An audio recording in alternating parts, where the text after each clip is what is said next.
Hello, and welcome back to another episode of Katawa Shoujo. And I promise you that we are going to finish this route today. Even if I get tired, even if my headphones just die, which if my headphones die, then obviously I have to end it, but you hear me. I'm gonna end this today. And hopefully we get the good ending. Goodness. Okay. We left off here, and we're gonna continue from there. Hanako's careful preparation pays off as the cue ball hits and sends the ball rolling towards the corner pocket. For a moment, it looks like it will stop just on the lip of on the hole, but it eventually tilts just enough to drop in. Man, that was a hard shot. If you could pull that off, I don't think I have much hope. I, I'm not that good. It's not just a shot though. Even when lining it up, you looked really serious. You've like this with chess too. The praise makes her a little flustered. She sets the cue against the table and stands turning to me. I just like those kind of things. Your fingers are twisting and turning slightly. When I was orphanage, I just kept doing the things I liked before. If I played games with the others, that was enough to help us there. So I never thought about it that way. Staff at an orphanage would naturally want to have everyone socialize at least a little. If it's okay for me to ask, what was it like for you at the orphanage? Why do you want to know? I've touched a nerve, but the fact that she responded at all shows there's at least a chance she'll answer my question before she likely would just have shrunk away from it without a word. I'll tell you, but could you tell me who Iwanko is? Iwanko? Oh, the letter. I wonder how long she's been waiting for that girl for the right opportunity to ask me. This I'm surprised, but don't hesitate. Sharing information is naturally a matter of give and take. She's someone I used to like. Her nervous her nervousness subsided, at least for the time it looked to ask. Her curiosity is getting the better of her, and I feel a bit uncomfortable to be questioned on this, if all that matters. There's no way I can spill all my feelings about Awanko here. I don't even know myself what my feelings regarding her are. Even after talking to Yuko earlier, and I want to avoid the subject around Hanako. Hanako doesn't look over sas- overly satisfied with the awkward ending to the discussion, but thinks better of continuing it. She was only just managing to ask me if in the first place without knowing that I would ask what to talk about. I moved to finally take my own shot. The lack of talking between us is filled by the chatter of other Patreons in the band at the end of the club. Spying on a shot that doesn't look too difficult, I try and shoot it. The cue ball tops the ball, and the trajectory is about right. But I put in too much power. It grazes the corner of a hole and moves off to the side, just skirting. Excuse me, just skirting the pocket. I grit my teeth a little. I was pretty good at this game, and it's frustrating to have detroted so much. I step back and let Hanako take her turn, glancing towards the counter where Lily and Aikira are sitting. They're talking busily between themselves and seems to be having a good time.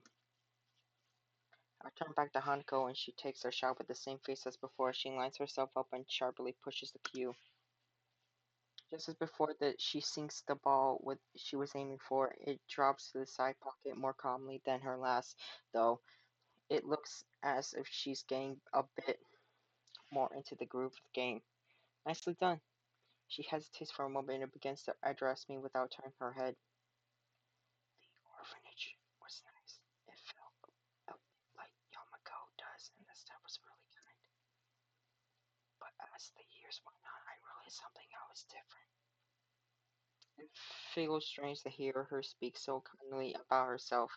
She's audibly forcing the words out and reminds me of when she insisted she tell me about the fire. Hanako must feel that she has to tell me of such things if I'm willing to tell her about my own past. Her grip on the cue tightens as she continues to speak. Most of the children there were up for adoption just like I was, but unlike me, they gradually left one by one. By the time I went to Yamako, I was among the oldest children there. For a while, I helped with the some of the younger children, but eventually I lay a hand on her shoulder. She was forcing herself by now. It's okay. She looks immediately surprised for a moment, but then nods before setting down her cue and turning towards me. Do you really think so? Yeah, I think so. Even when Lily's away, I'll be around to protect you, right? Hanako looks at me for a long time, and I'm taken out a bit off guard. Her expression has changed from before, still looking somewhat maudlin, and silence between us aren't unusual. I think it's the fact that she's holding such prolonged eyed contact that makes this feel a bit odd. It feels as if she's judging me. It's a very strange, vaguely uncomfortable feeling. Hanako? I understand, thank you. She smiles and looks away a little, but it feels settled. Hanako isn't very good at faking emotions, and this is no expectation. I move to the table and take my turn to try and distract myself, but it doesn't seem to work. Does she think I'm not up to the task of helping her? Is she disappointed in me? I'm probably overthinking this, while her silence are just acceptable fake fact of life right now. Sometimes I do wish she'd speak more. With a thud, I send the white sphere carrying down the table into my target. Ah, Hanako sees what's happening, just as I do. The ball hits hard. With the stripped ball, I attended the sink, veering off towards the ball. Sure enough, as both Hanako and I look on and bite our lips, they connect and the black ball rolls leisurely into a corner pocket. All I can do is sigh. It looks like Hanako is smiling again, though, so maybe it wasn't for a nut. That was an awful shot. You win. Since I'm getting pretty rusty after all this time. Hanako bends down and begins to shoot the remaining balls into the closet pockets. I almost asked if we could play another game, but a quick check of my watch confirms that the night's game pretty late. Lily and Akira appear to be still drinking at the counter. Seems like we'll have to drag them away. Oh, sure. I turn back to Hanako, who's still looking over the pool table, shooting balls. Her voice sounds different from before. I'm here for you as well. Ah, I suddenly find myself blushing. It's only natural that she respond this way, given what I said earlier, but it's still a shock to actually hear it. Just what is my relationship with this girl? I want to protect her to make her happy. I'm not really sure that is something like love, but I don't think these are the same kind of feelings I have for Lily either. I feel sorry for her. Having gone through so much in her life, her parents died in the highest fire and she lived in an orphanage for much of her childhood. I can't even imagine that kind of life. But I feel like there's so little I could do for her, especially now that Lily is going to be living in the country. Hanako and I finish tidying up the table and cues and pick up Lily and Kira on our way out to the club. It feels like something changed between Hanako and me. I can't quite place what it is, but Hanako is acting differently now. I feel like we're further apart if anything. So, you enjoyed yourself? Hanako and I both nod and agree. The game was good and we both did learn more about each other, so it was an honest answer. Lily appears to be a little distracted. Worry about the trip, Lily? She pauses before sighing and smiling weakly. A little, it means quite a bit. The comment earns her a clap on the shoulder from her sister. Hanako smiles back too. You'll be okay, Lily. I hope you can enjoy your time over here. Thank you, Hanako. I'll try. It will be nice to be back with my family after all, no matter for how brief of a time it might be. With that, the four of us begin the walk to car park, where Akira's car is. We continue to walk between ourselves, but it's mostly just small talk.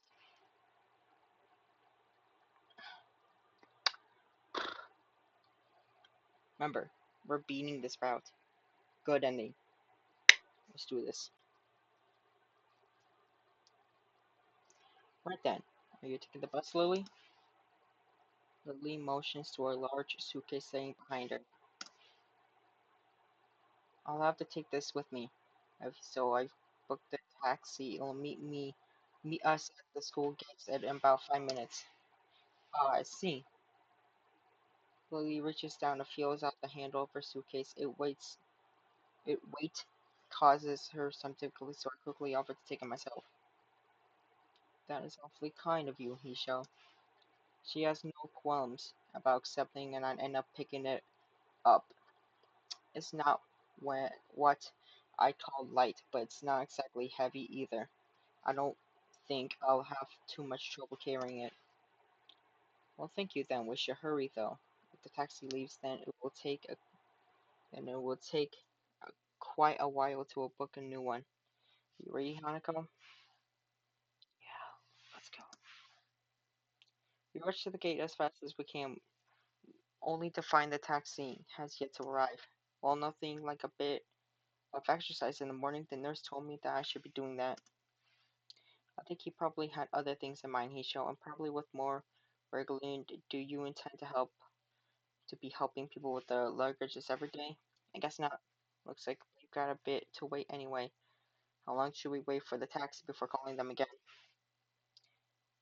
I would say another 10 minutes, but they've never let me down before. There's probably just a little traffic.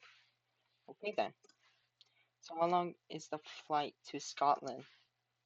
About 16 hours. If I remember correctly, it's a bit hard to tell with the changing time zones.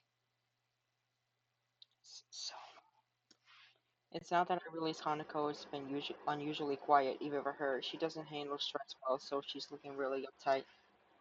Yeah, I can't imagine being on a plane for that long. I've only ever flown on a short family holiday up north, so it really is quite hard to fathom.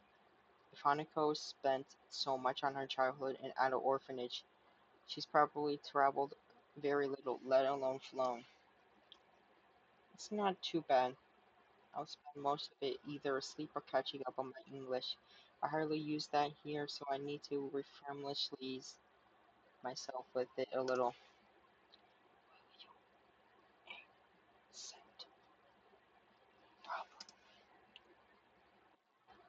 I wonder. I wouldn't worry about that too much. It may be an issue intentionally, but I should be fine once I get used to it. We all moved to sit down and the small bench beside the school gate in silence. Strangely enough, even though I know that Lily's going away, I can't think of anything to say to her. Lily is a rebel person, so it might be because she isn't the one that I'm thinking of the most. Lily might not be able to see it, but Hanako's chewing her fingernails. Nervously, I moved to talk to her, but can't hear an engine sprang up the hill before I got the chance. I think the taxi's on its way. Oh, spotted. Isho? I only just heard it as well. A small wave of pride washes over me. To have noticed something at the same time as Lily must mean that I've become more aware of my surroundings. Anyway, we won't have to call the taxi company nor worry about missing Lily's plane. Once the taxi stops where standing, the driver rolls down a window and leans over after confirming that yes, Lily is the same Lily Sato that booked the trip we store her luggage.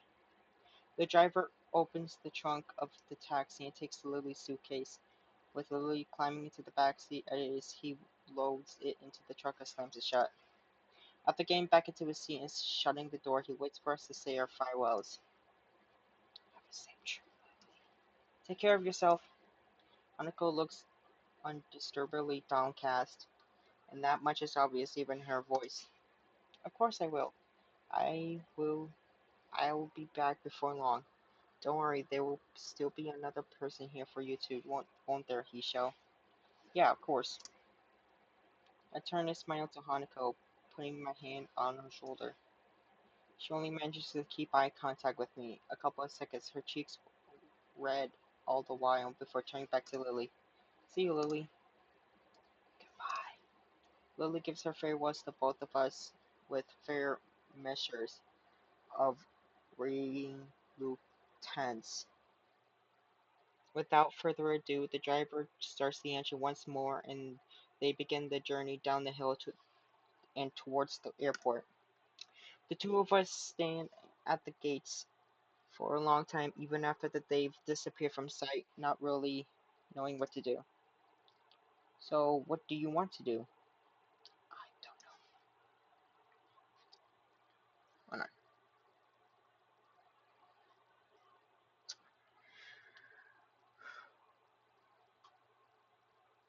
Alright, we're going to the city.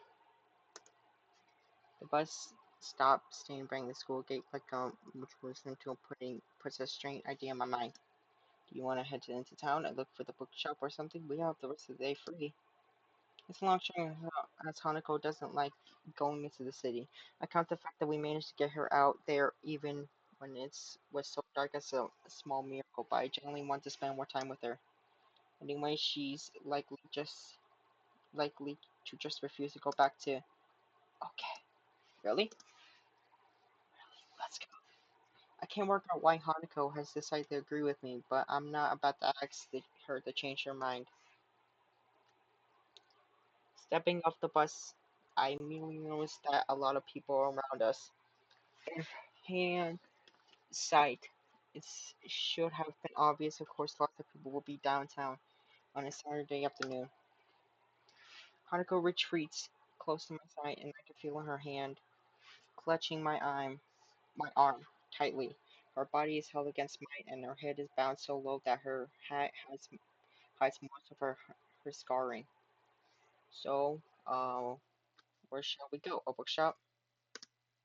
Hanako presents and my other generally living expenses have pretty much drained my budget, but I should be able to afford a few books.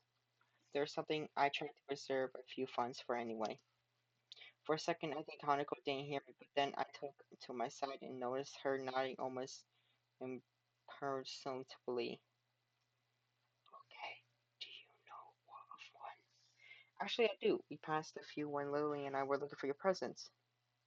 Hanako's expression clouds a fraction. I got to remember to stop bringing up her birthday. You both spend a lot of time.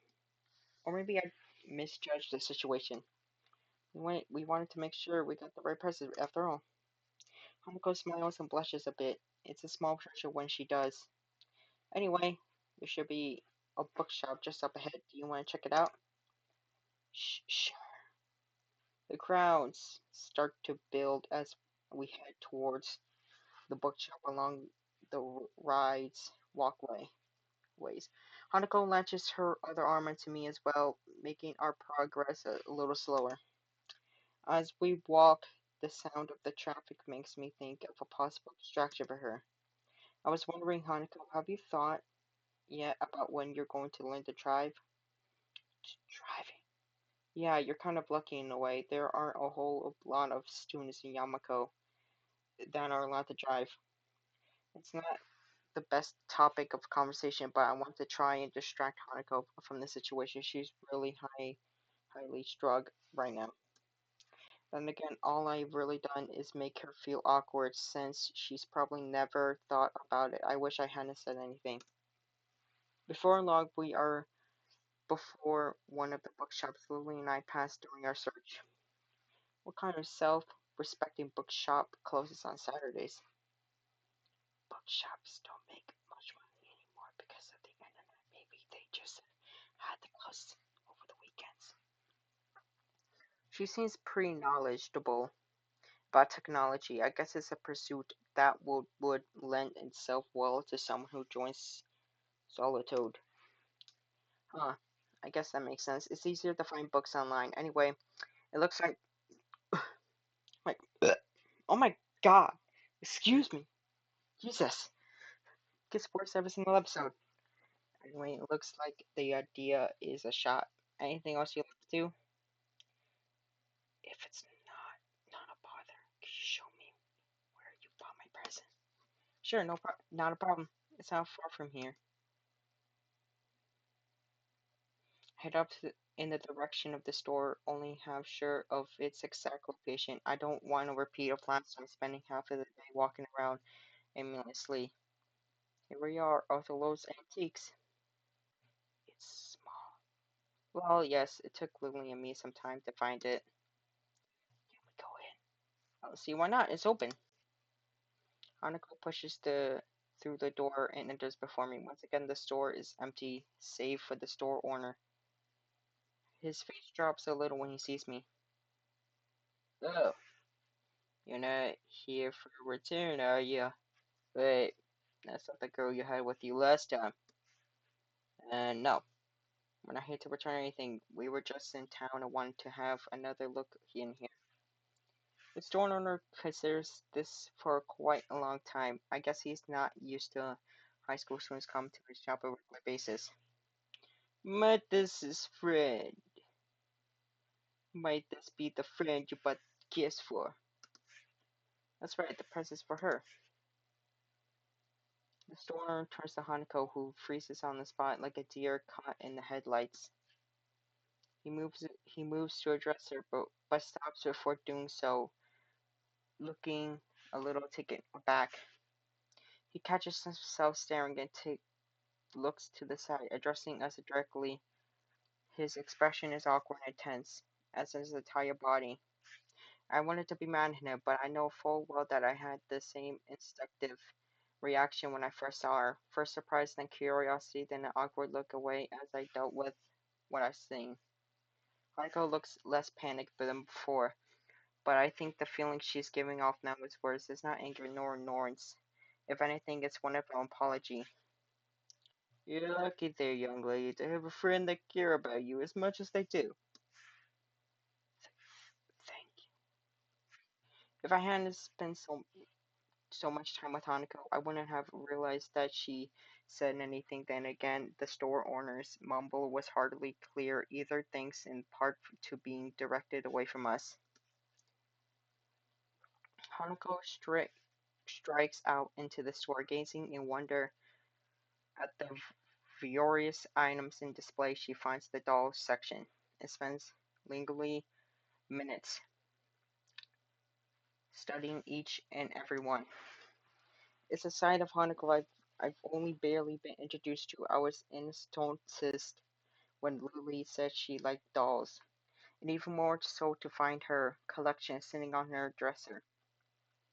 She looks a little better now that she's distracted and out of the store owner's sight, but I'm still quite put off by the whole experience. Might have my own problems, but I've never had strangers react to me like that as if I was something completely alien to them. This is a nice shop. Yeah, it's not one I expected. Do you want to buy some? Do you bring any money? Well, you can always come again. Now that I know where to find it, that is. We can. Of course we can. Of course we could come here as often as you like. Thank you. You don't need to thank me. I almost forgot where this place is. I don't really think either of us completely believes in what we're saying, but rather we're just repeating that what we think we should say. Can, can we go back to the school now? Sure thing, let's go.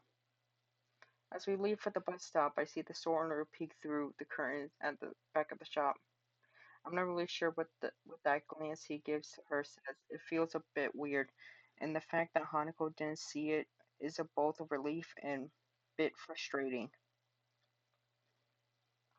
Hanako and I stopped walking once we reached the concrete area between the dormitory buildings. There was barely a word said between us on the way back from the city.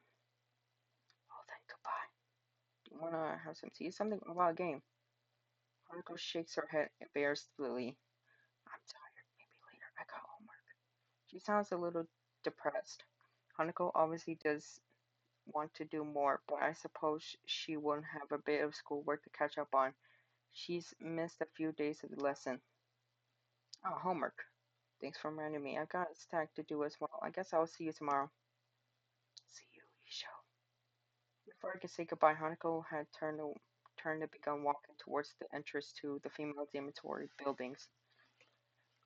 I look at the door. She disappeared through a bit before going off to my own dorms. Today was a tiring day.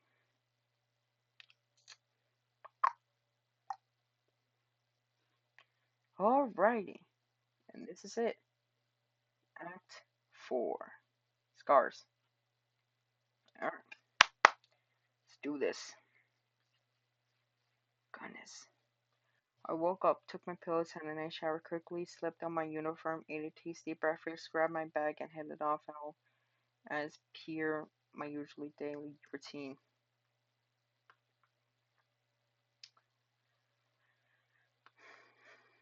It was only after arriving in class that the normality of the day was thrown off. After taking my seat, I watched my classmates trickle into the room over the next hour until every empty seat was eventually taken other than Hanako's. I can never get used to the idea that she just doesn't show up to class every now and again. It feels the more worrying now as I well, given that Lily's left. As Muto continued to drone on, I found my gaze flickering every so often over to her seat as if she might appear from there any moment now. Nobody else seems to care at all about her absence, but they have a little reason to. Hanako being absent from class, after all, is perfectly normal, or at least it was. Her attendance hasn't been all that bad from what I've seen in my time here. But it was apparently much more spotted beforehand. This is also an ominous time for her to be gone. It's the day before her birthday, and my suspicions are starting to rise. After the breakdown she had in class when it was mentioned, an increasing amount of my thoughts it's taken up by how I can help her, but in the end, I feel like I can't do anything. The bell finally begin the lunchroom rings out, shaking me out of my thoughts. A collective sigh of relief can be heard from the class, though Muto looks quite put off. He dislikes being interrupted in the middle of his science lectures after all. Just when I'm wondering what I should do on my lunch break, given that Hanako and Lily are here, the solution presents itself. Afternoon, Lee-chan. Hi. Afternoon, Mishan, Shujin, Shinjun. You both look as bright as ever. Jishan wants to know if you'd like to have lunch with us today. Sure, would be good to have some company. The cafeteria hums with activity, much like my old school did. Yamako is different, though, in how strangely civilized the lunchtime Russians. What on what one would expect to be an unruly mob chomping at the bit to get to the serving area is rather a neat and organized line. There's a small amount of jostling, and people's heads are often craning around to check on what's happening up ahead, but it's pretty subdued. This is due, no doubt, to the very serious rules regarding such matter in this school. The same strict discipline is observed when students move in the hallways or come to and from the dormitories and the school gate. While the reason for it may be slightly off-putting, I come to quite like this scene, the sense of order that's enforced in the school. I didn't really been, I didn't really like being told by Shinju and Misha to get their lunches, but though I feel a little used as I take a seat on the table where they're sitting, plunking their food down in front of them.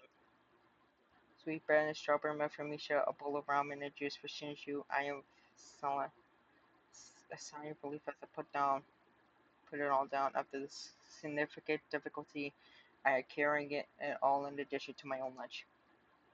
Thank you. Misha clamps her hands together before popping open the wrapper and digging into her brave bread raviolis. Shinju simply gives an appreciative nod before giving her steaming ramen a stir, blowing on it a little to cool down.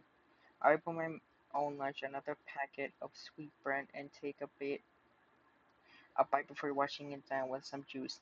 The bread is very sweet, so much so that I end up forcing myself to stomach it just to get the experience over with. Midway through, I decide to take a break from the difficulty task and ask what's on my mind. So I'm guessing the two had a reason to drag me down here. You two seem to always have another motive after all. What are you saying, he fine? We won't. We won't have any of her motive. What?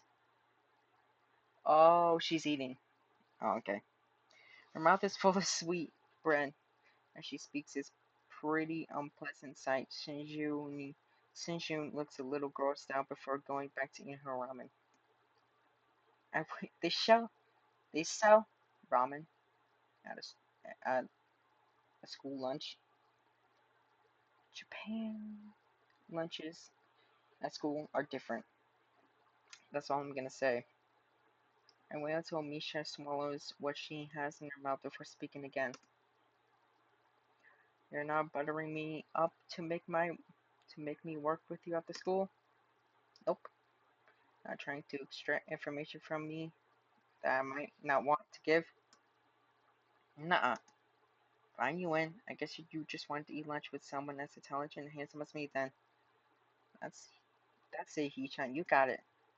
Shinju looks um unimpressed as Misha finishes sign, sign,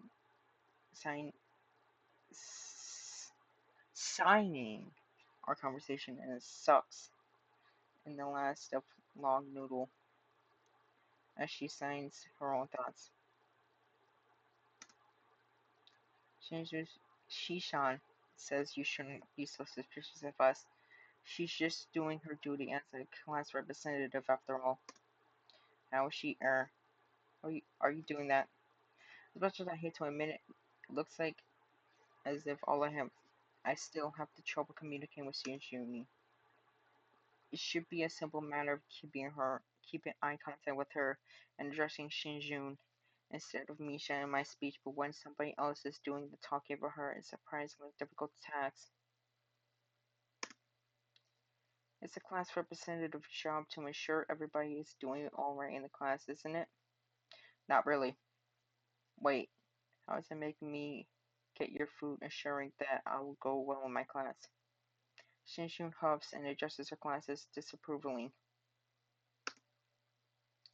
So this is the thanks we get for giving you company ship during lunchtime? That's a total dodge of the question. Wait, hang on. Do you know that I Lily away and Hanako is absent since the two of you are the only people you hang around with? You also made it kind of obvious to see. Ouch. I mean, well, I might well have done so, but she didn't need to rub it in. Maybe this is payback for before. Right, well, thanks, I appreciate, and that is a sarcasm. The two nod and we get back to finishing our meals. It feels a little embarrassing to be accompanied just because they noticed I was lonely, but it isn't as if they were strangers either.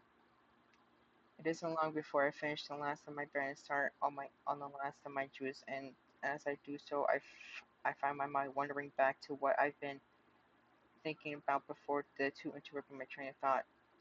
It feels like I'm the only one in the class that so much as ignorably acknowledges Hanako not being there. It felt like this is the other time she skipped classes, but now it's even more actually annoying. Does nobody care? if she's happy or not. Have they just ran off any possibility of helping to make her feel better? If Muto doesn't try to keep her in class, and I'm still not wholly convinced by his reasoning, Hihi-chan, is your juice past expiring date? What? You were pulling a weird face like this, as if it was needed. Misha mimics my own expression. Her expressions make me grimace, though Shinjun at least takes some amusement from it. I was just thinking about Hanako. Oh? Misha's interest is pegged. What does that even mean? And so is Shinjun's. And once my words are interpreted for her, I'm just worried about her being absent so often, especially now that though what what with her birthday coming around. The memories of the incident in class are still fresh in their minds. Their faces alone are telling that much. Do you know anything about Hanako? Anything that might help? Misha shrugs and looks at Shinshu, who mulls on this for a while. The only people she's ever talked to for more than a sense or two are you and Lily. Shinshu may not be able to convey Lily's name in a aggressive tone of speech, but I feel as if coming through her sign language the effect is lost. However, after Misha's interpretation, there are a couple of things we know about Hanako as a student council member. Thanks to the records of the past, though, our hands, but we can't say anything about what's in them. Understandable. It sounds a lot like the nurse's patients confidently. Every time I find someone that knows something about Hanuko's past, it turns out being a dead end. The only way I'll ever find out is that by asking her. I don't know if she'll let me know such things, but if it's for her own sake, I have to at least try. Don't worry about Hee-chan. It happens every year after all. But that doesn't remove my sense of worrying at all. I still feel a little awful for what happened in class, but this feels like it goes further even without their confirmation of the fact. Misha noticed my troubled expression, her own usual having a reassuring face dropping. Everyone has problems they have to deal with, right, Sean? Yeah, I just wish I can help Hanako more with hers. With that, the conversation trails off on a depressing note. Eventually, Misha manages to pick the mood back up, though her usual bright and bubbly antics, but my mind remains focused on Hanako. I'll go check on her later. I make sure my door is locked after dropping my school bag. The doors are quiet. Muto kept me occupied longer than I expected, discussing my studies at the classes, ended in pressuring on me some worksheets to give to Hanako, almost as an afterthought. Absurd in the thought I'm late to in measuring the shadows that appear in front of me. Looking up reveals the owner of said shadow. Hey man, haven't seen you in a while. Oh, hi. What's with that response? My absent-minded greeting visibly annoys him. I probably have had the same reaction. Sorry, just thinking about a lot of stuff. Thinking is a pretty poor excuse to not be able to ID the war effort. And how goes the war? I'm preparing right now. I need money to help with those preparations. If you want me to loan you the money, just say it. No, man, I'm good. You're good. You don't want any money? Hey, man, don't look so surprised. It's assaulting. I'm pretty big in the company bowling scene, but yesterday I found some guys who didn't know that. I'm fairly sure that betting would be against the school rules. School rules don't matter. This is a war situation. People these days, they have no appreciation for what war means. So, what do you need this money for, dare I say? Ask. No perishable and canned food, building materials, mostly corrugated iron, and wood panels, first aid kits, camping heater, portable radio, sleeping bags, flashlight, mechanical clock. At first, it strikes me as rather random, astronomit, or of objects and materials, but after a second, it clicks. Isn't that list of materials for a fallout shelter? So you've read a Protect and Survive booklet. It's good to see someone so knowledgeable about how to protect themselves. You know, seriously think. It's not a zero possibility. No, I'm pretty sure there's a zero possibility that ever happened. He slowly and dramatically raises an eyebrow, well less dramatically as no one can raise an eyebrow. The chances is I don't know 0.12 the trillionth place is infinitesimally besides. Where can you build a fallout shelter anywhere? Certainly not on campus. It's my summer holiday project while I'm at home. My dad said I could do it. Really? Yeah, he thought it would improve my crafting skills and mainly dexterity or something. Knowing Kenji, his dad probably just thought it might keep him out of his hair for a while. Still, it doesn't make me wonder why his parents are like. Maybe they're totally normal and Kenji's just an implementation. On the other hand, maybe this kind of paranoia and fearful severely survivalism runs in his family. Hey, you want to help me build it? You look like the type to be handy with tools. If I had your help, we could really make a sick bunker, but instead of just a fallout shelter. I doubt that playing soccer before my accident gave me a good footwork, but I've never really tried my hand at anything approaching real handwork. I'm busy over the holidays anyway, I'm afraid. A shame. If the feminists ever got hold of the launch code, I feared this so full well.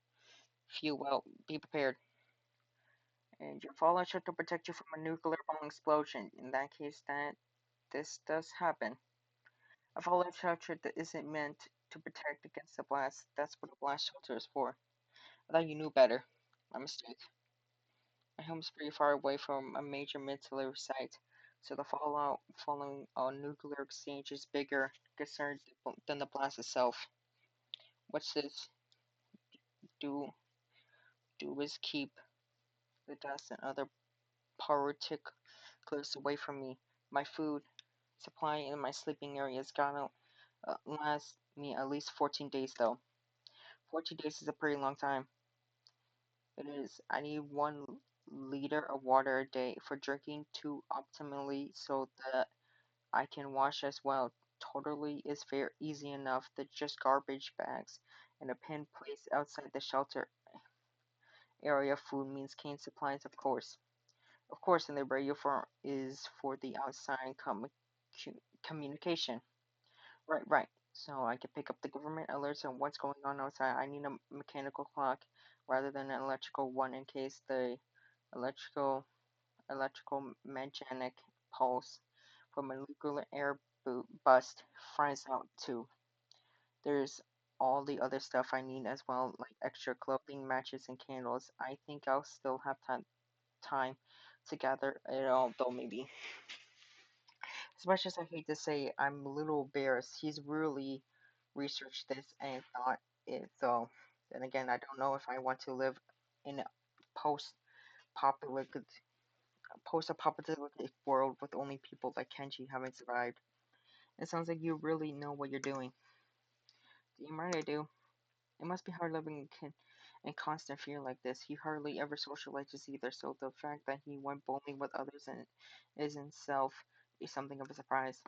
This mentality reminds me a little of certain someone. Thankfully, her fear of others doesn't manifest in such disfluently and categorically in ecoteric way. One thing I know for sure is that I certainly can't tell him exactly why I haven't been hanging around with him much recently. It's like I have stuff to do. I th- I'll think about making a follow-up or something though. Yeah, alright, that's cool. A man has to do what he's gotta do after all. You should hang out with me sometime, by the way. You're cool dude. Cool dudes should hang out with together, right? For some reason, like a compliment actually feels kinda nice. The situation with Hanako being What it is, though, means that I probably won't be able to fulfill its request for now, at least. That'd be good. I'll talk to you later about when I can. Cool, later, dude. He retreats to his dormitory room. I better go see Hanako.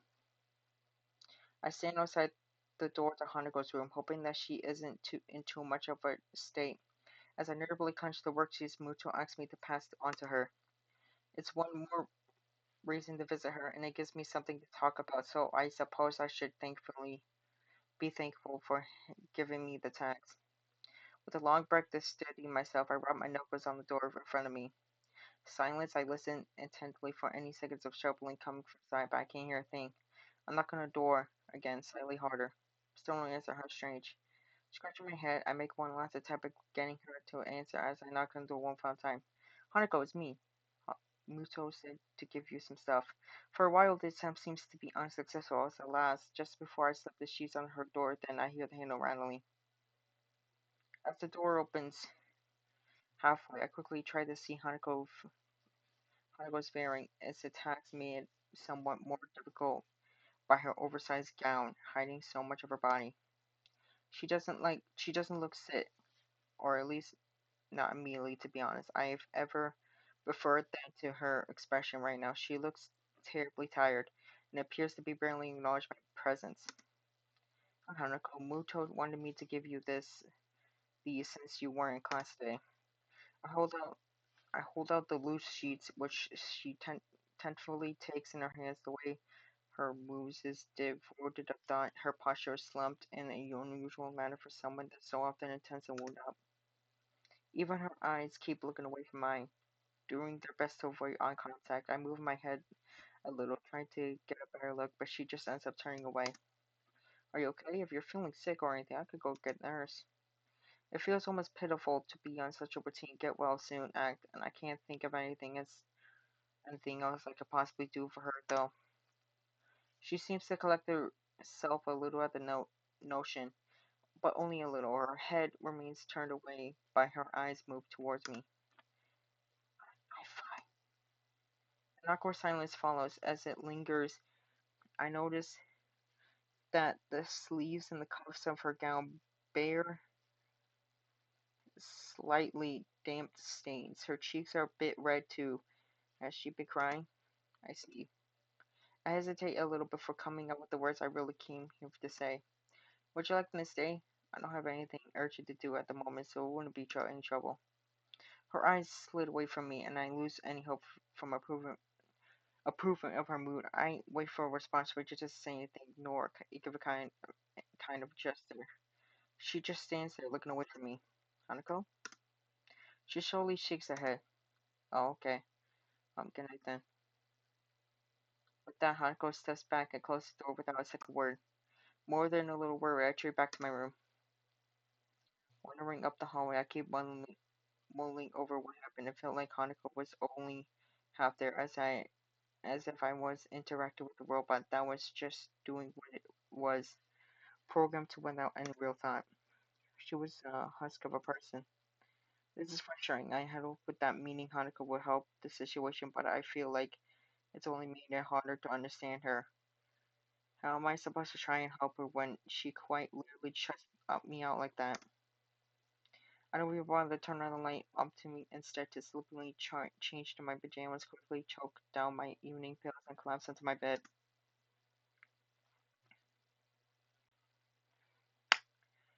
Huh? Hanako just rejected us? I feel like something's happening. Because this says scars, so maybe we're gonna see her scars. Like, her full scars. Because right now, we only see her face. You know, how we see the scars on her face. Maybe we'll see the scars on, like, her body or stuff. Yeah, hopefully. Because, honestly, we don't really know that much about we don't really know that much about Hanuko's scars. All that we know is that her parents died on fire. She was a house fire when she was young. She was in an orphanage. I think the kids bullied her in the orphanage. I think nobody wanted to adopt her. I was sad, like really sad. I think that's the sad part. And so far, the score's been sad. Once again, Hanako doesn't turn up for class, trying as much I might to concentrate on any other matter. This fact continues to strike me throughout the entire school day, and even as I walk through the school gardens to the dormitories. I don't think today bring I don't think today being her birthday is a coincidence either. I don't know the link between the two events though, nor do I have any idea what she's feeling. Were if physical pain, I could at least provide some limited comfort.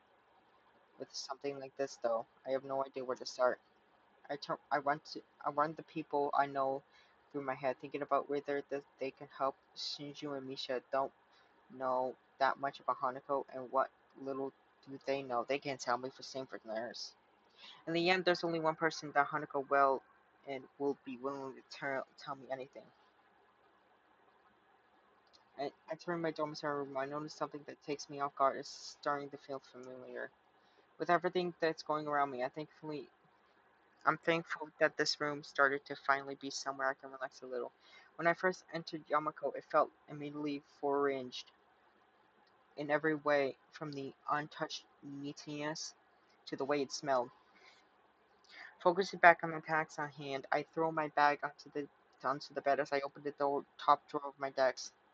Before she left, Lily told me the number to call her on while in Scotland, and I wrote it down in hand, hands in sight. I wonder if she knew something like this could happen. Now that she's out of reach, I just realized that much both Hanako and I have to rely on for her guidance. I dig around for a drawer after drawer, looking for the damn piece of paper. Eventually, thankfully, I find it nestily under a borrowed of library books. I probably should have just entered it directly into my cell phone. Come to think of it, without further ado, I enter the numbers and eventually press the call button.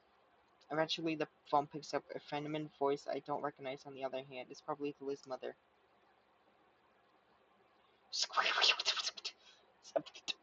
Sato. English. Suddenly, finally, myself unprepared. I realize I can't understand a word she says, either due to my limited vocabulary or her heavy accent.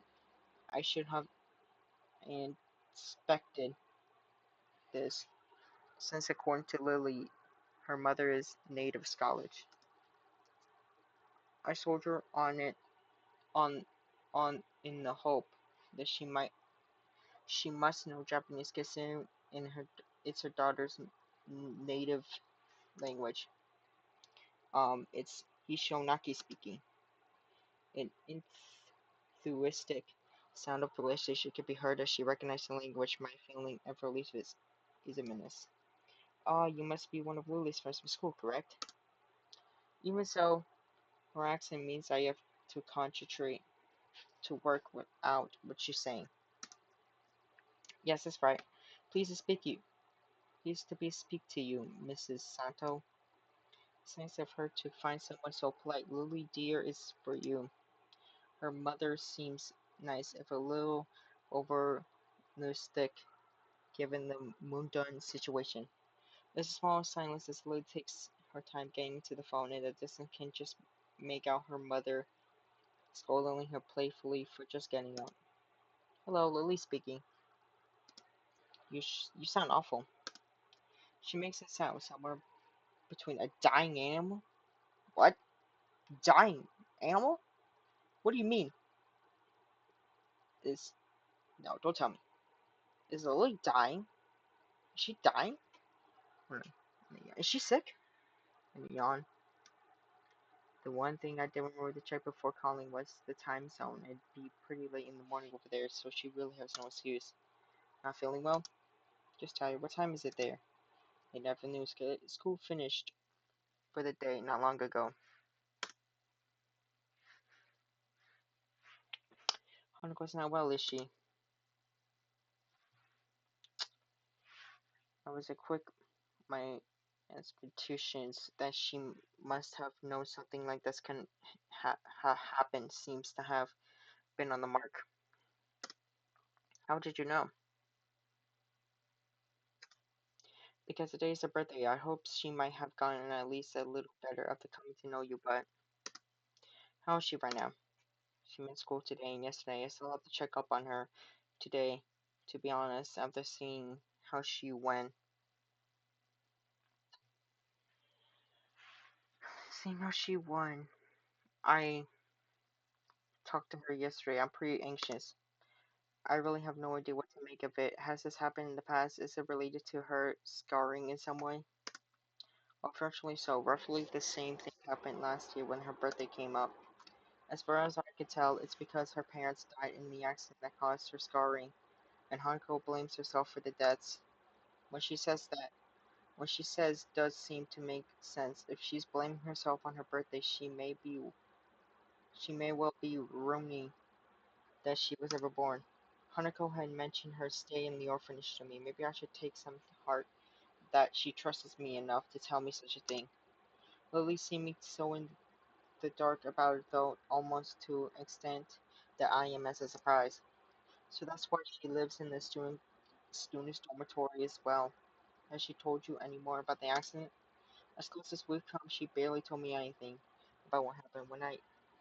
What I know about it is largely concerned. She sounds depressed, almost defeated, considering the trauma Hanako must have gone through. I really can't fault Lily for not knowing. Nevertheless, she still seems to consider it a personal feeling. Don't blame yourself, Lily, with everything she's gone through. God.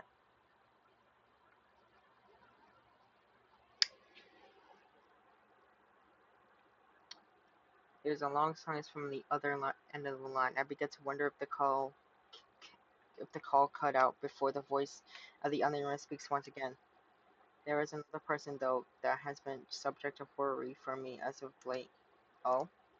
I wonder the people she could be talking about in my head. The only friends she seems to be keep very close are Hanukkah and me, though there is Akira as well. The person is you, Hisho. There's another silence up the line, but this time it's caused by me. Making others worry about me is something I'm very actually tired to avoid since coming to Yamako and Dade. Even my interaction with Hanako has helped stave off any major health problems, thanks to our relaxed and slow-paced lives. Uh-huh. What is it? What is there to worry about over me? I apologize. I didn't mean any offense. Sorry, I was just taken a bit off guard. Still, isn't Hanako a bigger problem at the moment? For some time now, I thought that the both of you may be feeding into each other's more worrying habits. I tried to amend this before leaving, but it seems to have done a little. Worrying habits? When I asked you about what you had in mind from the future, your answer was very similar to what Hanako has said in the past, but when the question was possessed to her. It's well, it is well and good to want to protect her, but I fear that treating Hanako like this as if were if she were a daughter or someone in need of special care is only going to achieve the opposite. The situation got infinitely turned on its head after everything that happens.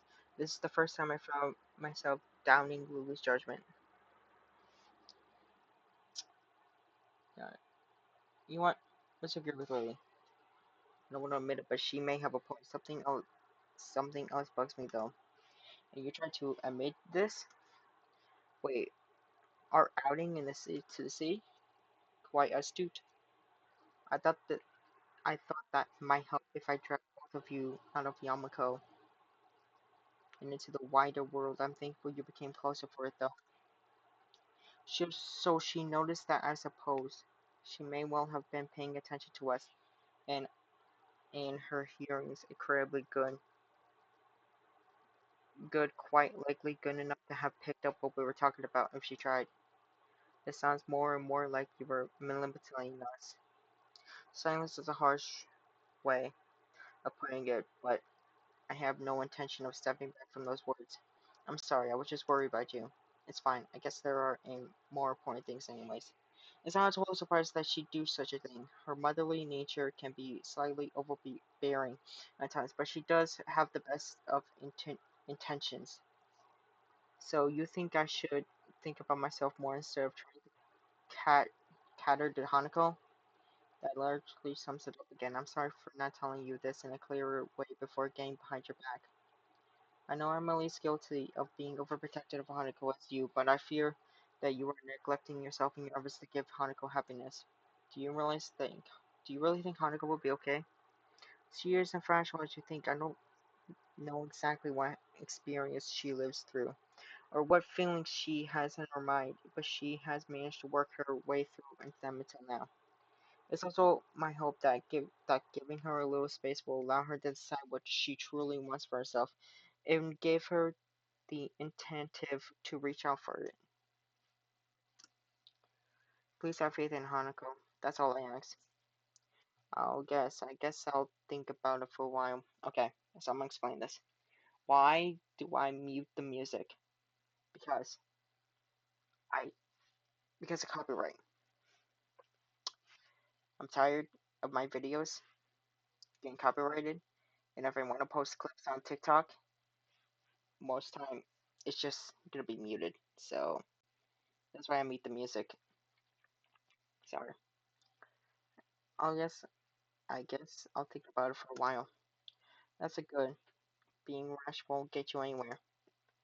I know that at times you may doubt your relationship to Hanako, but she does.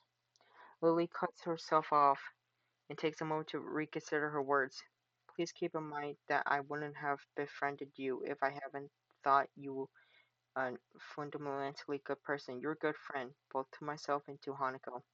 Thank you, that helps. We share the same small talk to try and lighten the atmosphere, but it feels very stilted.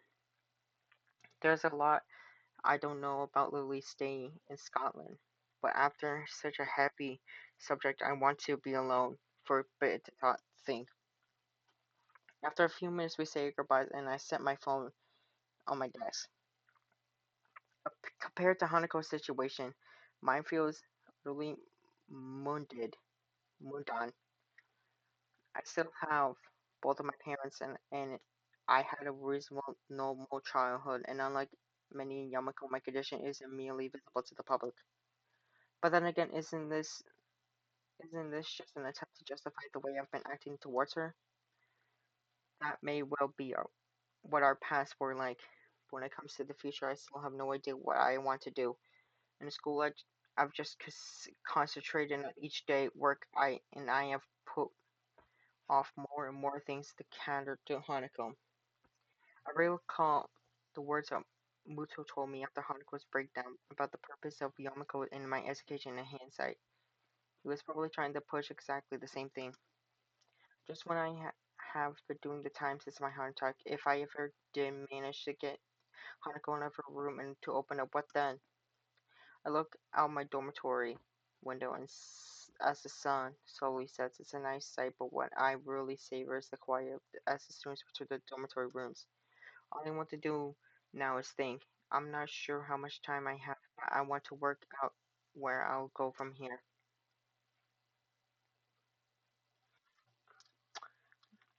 All these acts are really long, so I don't know if it's gonna be long as yesterday. Yesterday was like 5 hours. Gosh.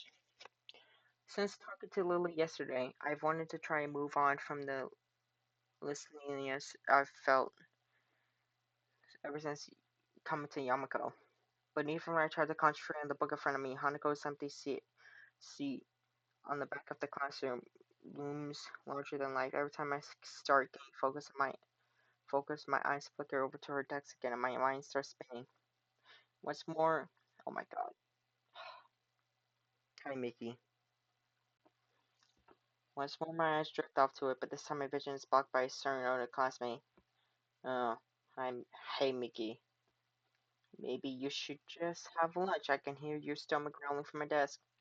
I let my head drop in disappointment. She seems to take some amusement from my reaction and hops up until my desk, and her grin as she sits on it reminds me of the searching cat.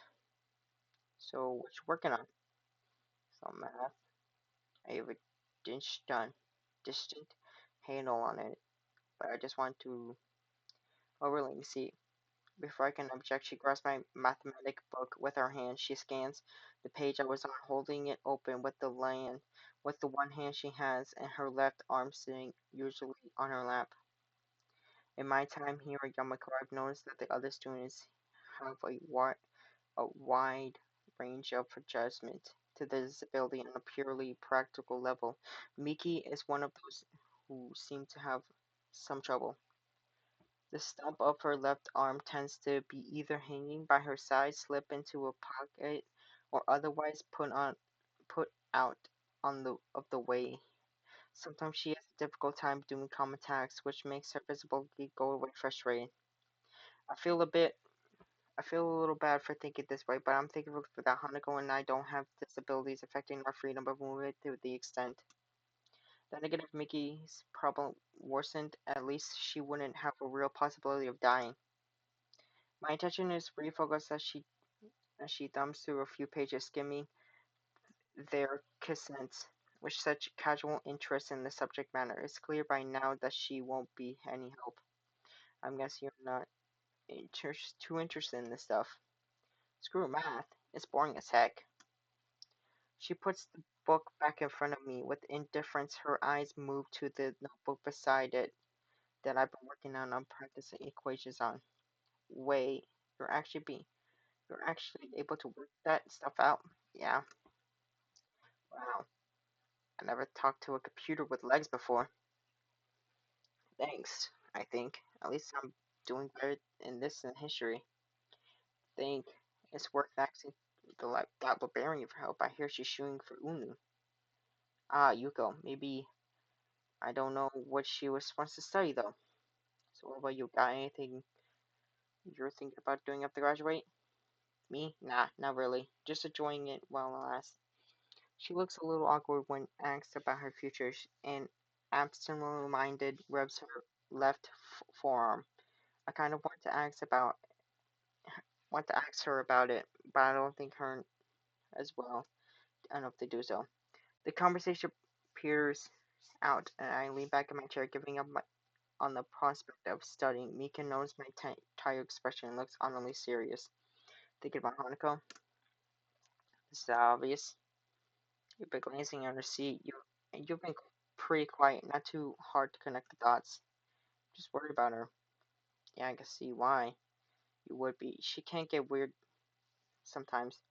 She sounds put off, but I can't blame her. Hanako was a hard person to interact with before she warmed up to me.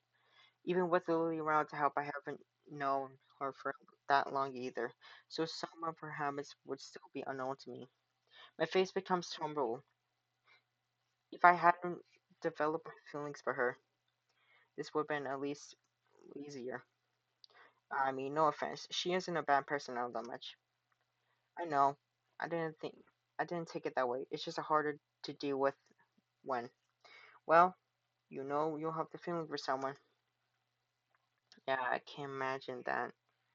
It's hard to forget something like what happened to her during the class today, too.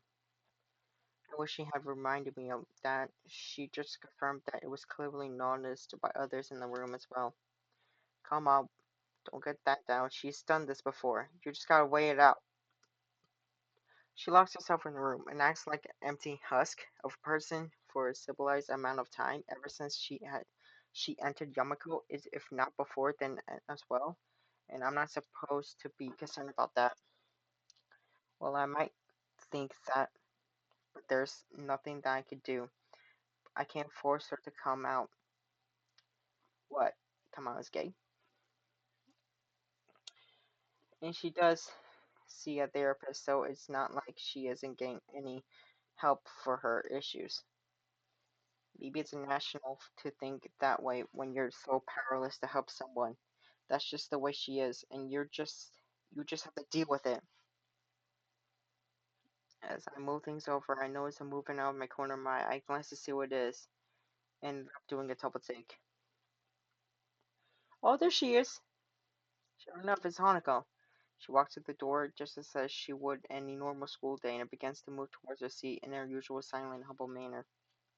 She looks at me for a moment before blushing and looking away in embarrassment, which makes me realize that I was staring at her. I feel sorry for that, but not doing it and doing it is hard after all that happens. The girl sitting on my desk looks at me grinning. See, you sweetheart's back already. What did I tell you? You be quiet. It might only be a meant as a joke, but she hits close enough to make me quite uncomfortable. As well as we talk, someone calls Mickey's name from the door. She jumps down from her vantage point on my desk before turning to me. Gotta go, he shall remember to eat sometime, will ya? Fine, I will. See you. She gives a casual salute before jogging off over to the door, where a male student in a gym uniform is waiting for her, probably someone from the track and field club. Seizing the opportunity, I get up and make my way to Hanako's desk. Hello. Hi, Hanako, what's up? Nothing. Maybe talking to her this soon after she came back to class was a bad move. Want to go with me and grab some cafeteria? I'm pretty hungry. What? I thought you were studying. Studying can wait. Turning up from turning up from turning up for the class. After all, this time must have taken some courage for Hanako. So the least I could do is stay with her. That's just the way she is, and you just have to deal with it. It's the way Miki had in probably the class as a whole views Hanako. I could do more for her, though. I want to do more for her.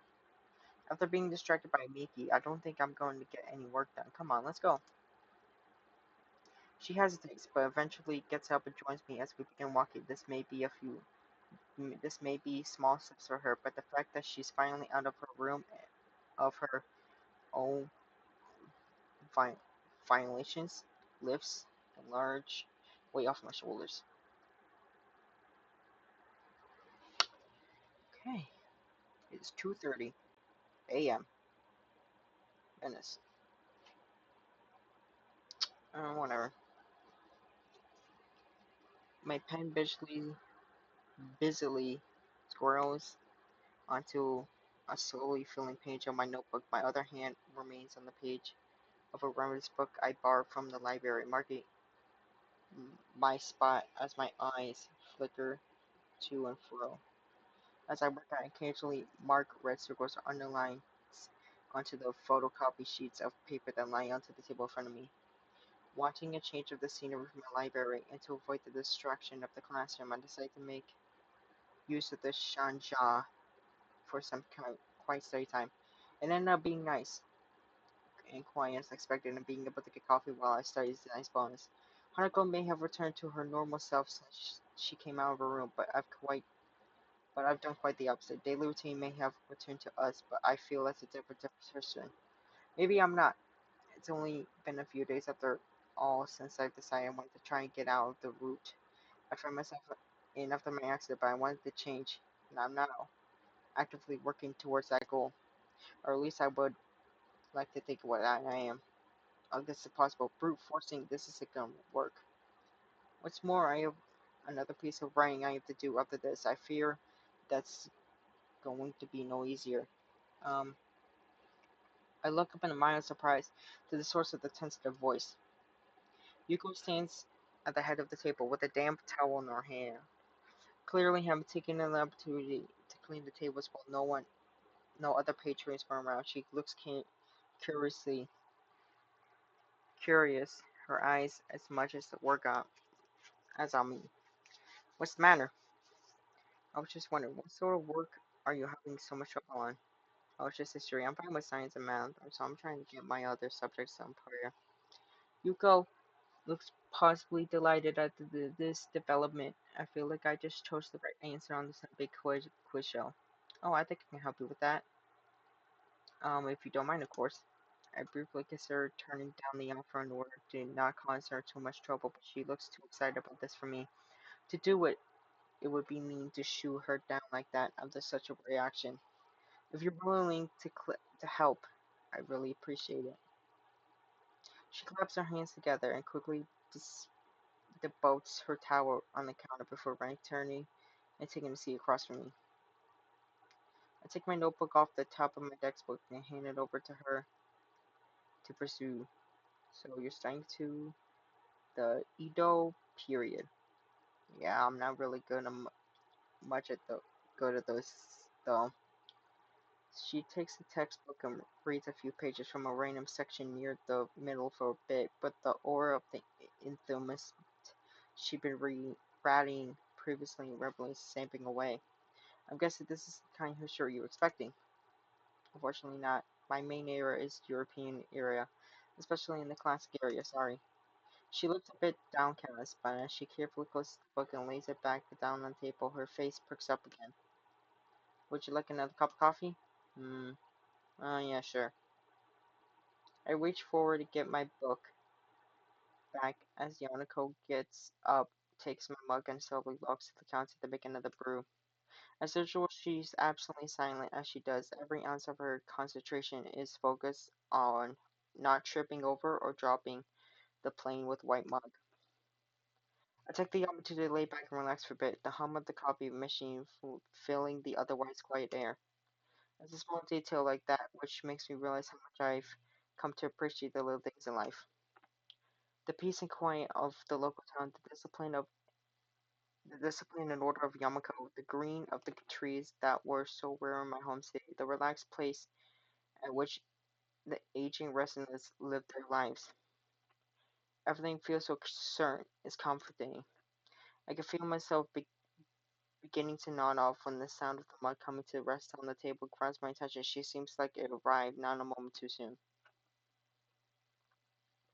Yuko takes her previous seat again as I pick myself up and bring a hand around the mug to check its temperature. It's just a little too hot to drink right away, so I blow it on a little. It's a shame you don't like history all that much. I sort of guessed you might be into science. Also, you're, you've nearly read out the science fiction section of the library already. It wasn't hard to notice. You do have a good point there. Well, what can I say? You pegged me.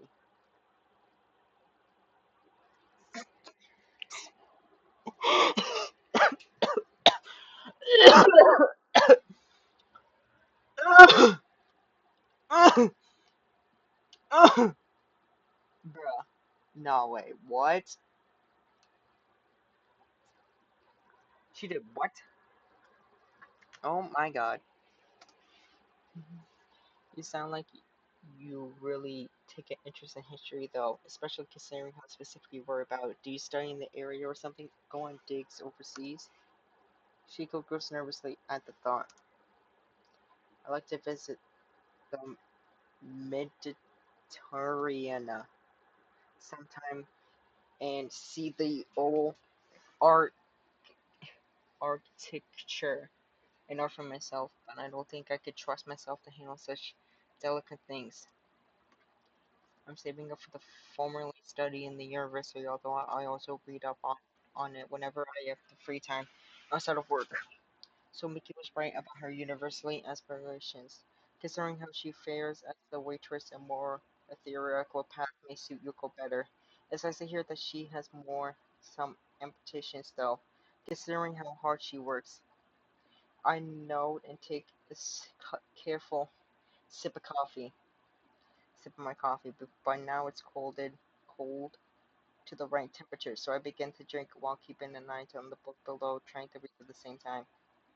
A few minutes passes quietly, Yuko looking out the window and watching the world go by while I have the coffee and study. A movement catches my eye and I look up to see Yuko smiling and waving to someone else. I follow her gaze surprisingly reveals the someone to be Hanako. She's looking at us from the side and straight across from where are. Her usually all too visible timidity is largely absent, but probably thanks to there being too few people around right now.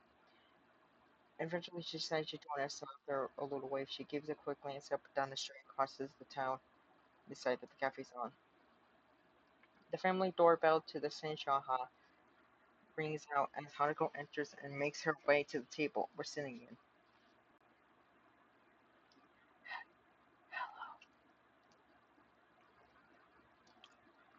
Good afternoon. Hi, Hanako, what's up?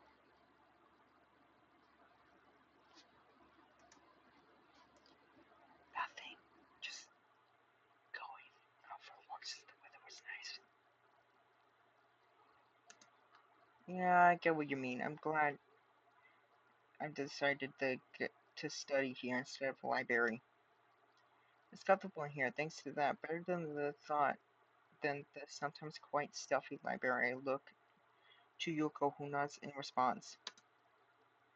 It's nice. It's just a shame this summer can't last forever. Oh wait, sorry. Would you like a drink? Hanako shakes her head thankfully. It's enough to calm Yuko back down. How you go with your studies? Okay, ish. Oh yeah, have you talked with Lily? I'm interested too. How is she doing? She's enjoying it, I think.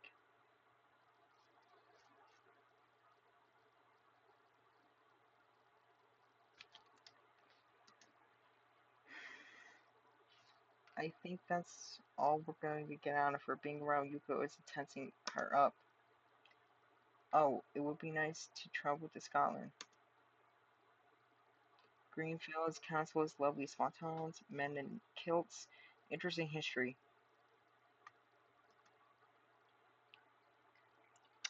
I can't say I I see the apple of men in kilts myself. It does seem like a picturesque place in Dome.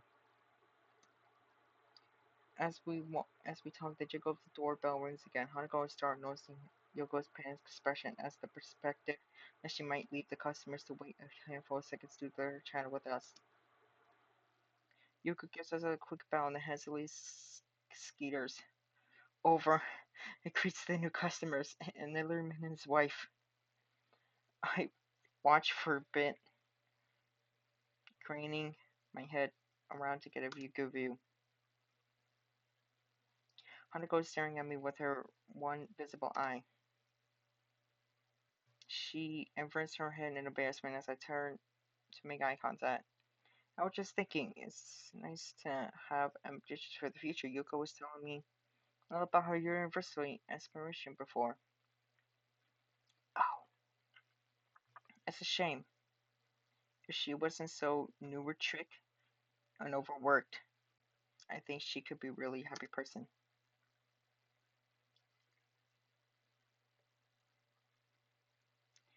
As much as I like to play host to Hanako, entertain her a bit, I do need to study as well. To be honest, I don't think the distraction from Yuko helped either. Sorry if I'm bit distracted. I need to try to get this done. Otherwise, I'm going to flunk this history exam pretty well. I'm late. I'm left running my hand through the hair of frustration. The letter needs doing as well once I get back to my dormitory room. I hope I have more luck with that than this. Damn. Wait, with. Oh, I was going to write to Iwoko right now, though. This is more important. All I've done is run on myself. I can't focus on the work in front of me when my stomach is slowly turning on the prospect of actually attempting to write her back after all this time. I forced myself to concentrate on the book, picking up my pen. Once after a quick sip of my coffee. After a second, Hanako stops silently watching me and leans back in her seat, relaxing as much as she ever seems to be able to, looking out the window to pass the time. We stayed like this for a long time before leaving for the dormitories together. I'm surprised she had the patience to wave me out. Awako's letter lies at my desk besides a blank sheet of lined paper and an unused envelope. The tapping of my pen is unusual. Is the only thing to be hard this late at night. As I feared, my second task for the day turns out to be just as difficult as the first one, if not harder. It's been so many months since we even saw each other. Even so, I can still remember what she looked like, what she sounded like, and what she acted like. But now, though, the little details are beginning to slip away. When I first saw her letter, I barely recognized her handwriting at all. Even the pink pen she always used was forgotten under until her writing reminded me of it. I wonder why she didn't use it for the letter. She used to write everything with it. Maybe she thinks it's too immature now. I should be thinking about myself and about what I want to communicate to her. My mind can't stop concentrating on her though. On the past we shared before it was taken away so suddenly. The bright and silent garish decorations suit her sense of aesthetics. Picking up the letter to take a closer look at it, I gave it a long sigh. This is the last link binding me to the past. Awako didn't suddenly cease to exist when she left my hospital for the last time, but I needed this letter to remind me of that. I had all those feelings nearly field away. I felt as if I didn't need them, and I could just begin life completely anew. It was easier than that way. In the end, I suppose that was a rather naive thing to think. Sooner or later, my past would have caught up with me one way or another. But what am I supposed to say to her? Thank you for bringing me closer. All the letters did with the same closer I previously felt. Try as I must, I can't write so much as a single word down on the paper in front of me. I can't even think of what exactly I want to say. Putting the letter down on top of the blank sheet, I gathered the materials together and filed them away in my drawer.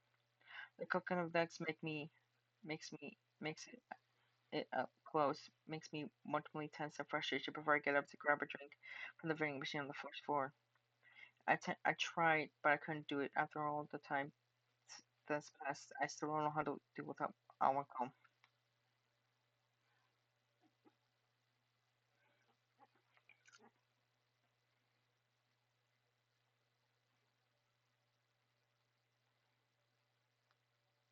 The library, while not helping with activity, is noticeably more busy than usual. Exams are not far away, and that's reflected in the numbers of students bearing their notes in the textbook and the tables around us. I've been studying quite a lot in the past few days, just like them, in the hoping of doing well in exams. This also means that Hanako and I have been playing games less, so she began studying as well, just to fill in the time. Nevertheless, I find myself forsaken by her on this particular day. The textbook in front of me has reminded me on the same page for some time. After so, m- After so much reading on subjects I couldn't care less about it, not for the exams, my mind has begun to wander. I find my eyes filtering over to where Hanako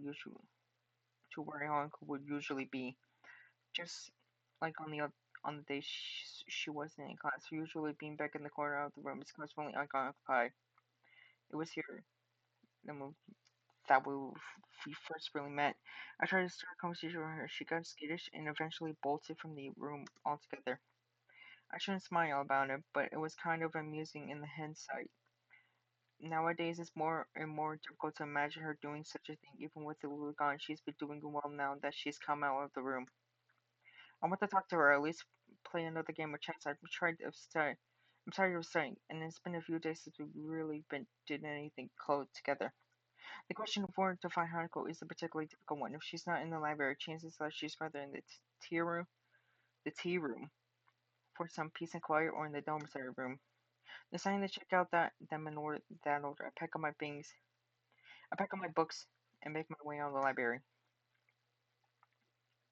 I stretch and give a loud groan as I walk down the hallway, studying more, maybe frustrating at times, but with the progress of I feel I've made, there is there's also some sense of pride in is getting it down.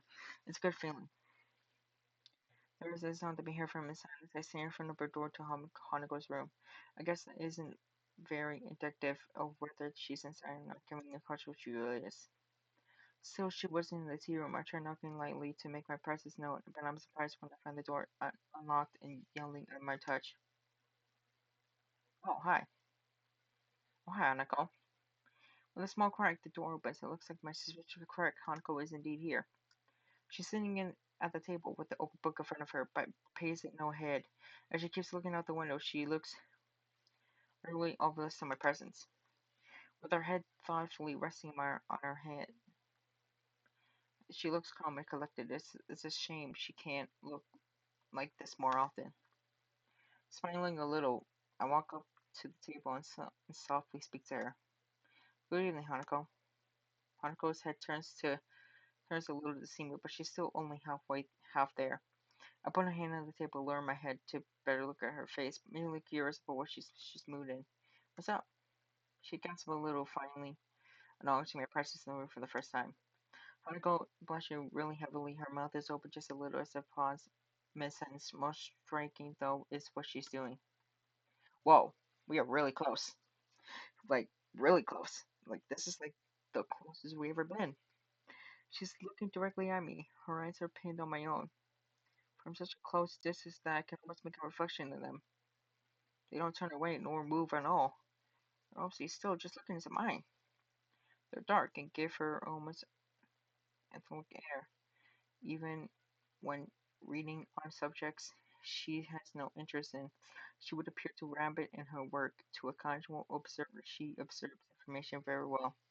And even though I can feel that, I feel like I'm seeing something behind those eyes that I've never seen before. That I never saw before. I don't know what it is though. Hanako? Her lips move just a little.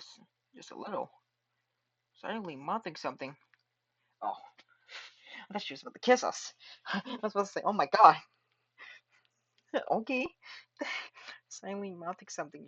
She looks like she's on the verge of saying something, but won't say. But that's the way Hanako always is. On the verge of saying something, but never quite doing it. As I intentionally into my eyes and realize some. Everyone has their own thoughts, things that want to say their own worldview, but I can't work out what Hanako wants to say, but I can't work out what she's thinking. I never have been able to. It's frustrating. It feels like I don't know her at all, despite all the time we spent together. It's only now that I find myself blushing. I've been looking directly into Aniko's eyes from such a short distance when, without saying no regard for her, and she's been looking into mine without shrinking away. I quickly look away while covering my face with my hands. Hanako does this just the same. Another awkward silence regains. I hate this. At first I accepted them as just being a fact of life around Hanako, but now they feel like it's an information of how little we earbuds communicate. Some anger makes it, some anger makes it make it makes its way in the complex mixture of emotions I'm experiencing right now. I want to bridge that gap between us. Friends shouldn't have this tiptoe around each other like this.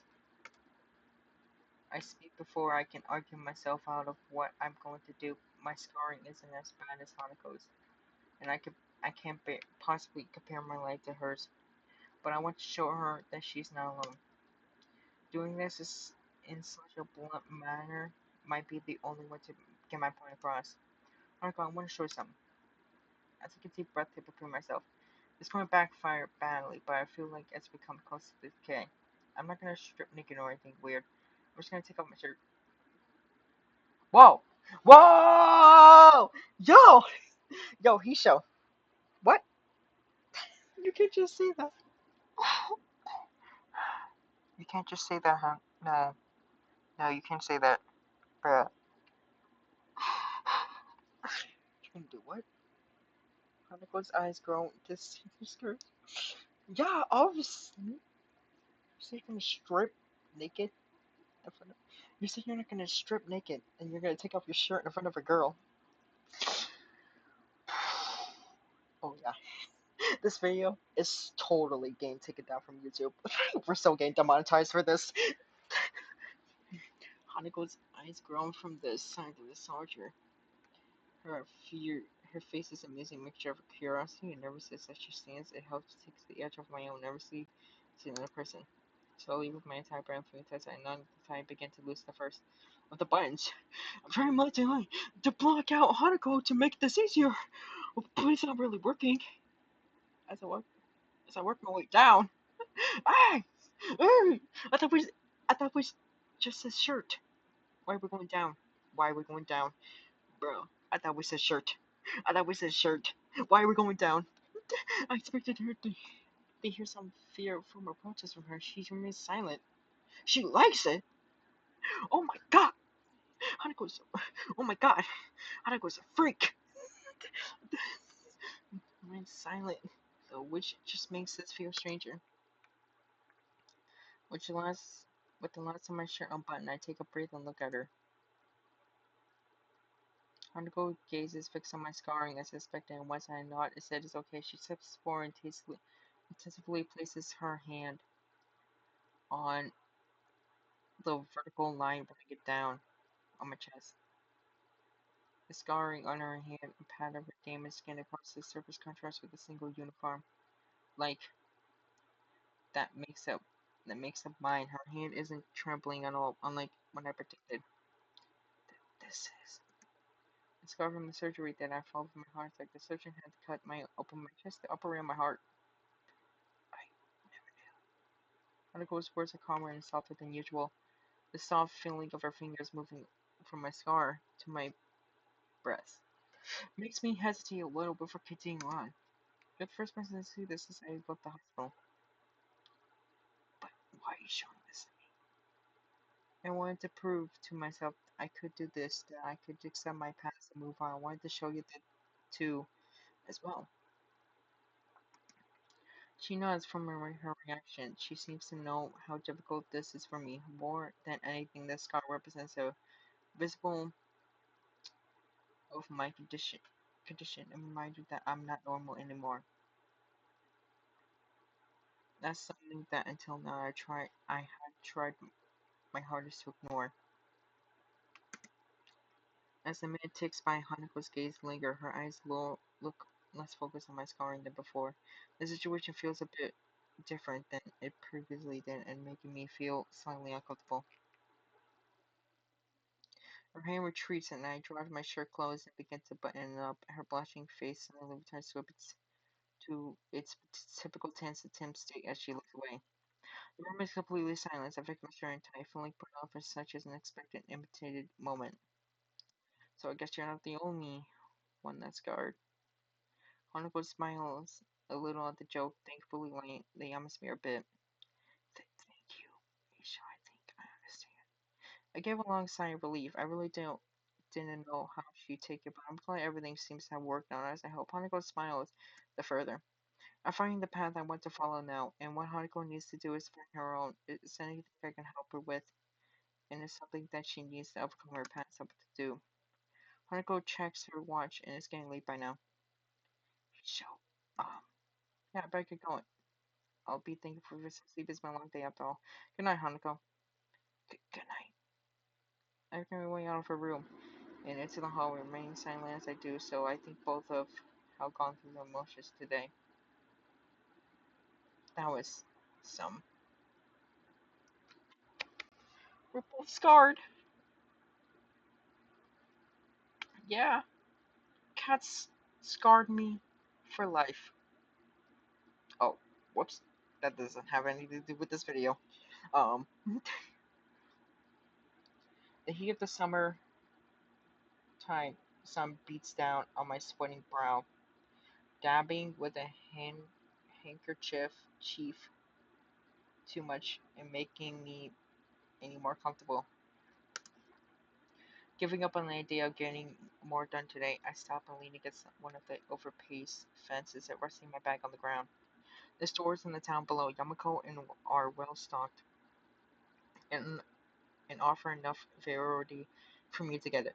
But, but at least on an occasional shopping trip to the city is something that can really be avoided. I've been here for a few times now. The city's layout is getting more familiar, and the nostalgia from its atmospheres begin to wear off. I realize that I've begun to wheeze I sound like an old man that's over recirculated himself and having to contact that to the fact that I'm source is a bit disturbing. I put a hand on my chest and concentrate for a bit to make sure that I have gone far enough to cause any further problems. Thankfully, my heart is acting normal, though overdoing in this kind of heat. I hate my body. It's frustrating that be held back even more to be held back by fear of my life being ended when doing something as simple as walking around the heart city for a while. As I ponder on my health, I feel my pocket vibrate by the time my phone began to ring. My hand already fishing for it. I glance on the screen. It shows a customer I don't recognize. Strange. Shrugging, I press the button to answer a call and bring the answer phone to my answer. Hello? Hisho Naka speaking. The sound of a complete of short breath could be heard, but no actual speech forthcoming. Hello? Hisho. It's Hanako. Her voice is really easy to place, even if I never heard of it over the phone before. Hanako, sorry, I wasn't expecting you to call. What's up? How did she get our number? Goodness gracious. How, how, did, how did Hanako get our number? I don't think we ever gave her a number. We don't. How did she get our number? Did Lily give her? Did Lily give our number to Hanako? Because how did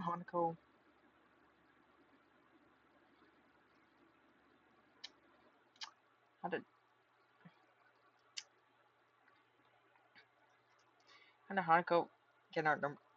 How did what what? Oh, what did, I'm confused. I'm lost. Um, I if you're not busy, I was wondering if you would like to meet up. Yes.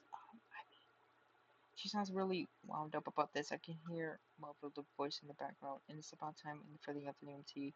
So I guess you'll wait me and meet her in the junction or some. That sounds fine. Are you at the junction? I'm in the city. Monica was here?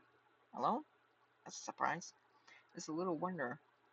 She's like, she's like this. If she's surrounded by people and entirely by herself, and, and we're so well. I'm just wondering about that right now. Where are you? Monica manages to stammering up the street name, address, and some basic directions to where she is. Luckily, it's not too far, and so I agree to see her soon before hanging up. I look up to the sky. The summer heat is beating down. This is the first time Hanako's asked for us to do something together beyond a simple board game.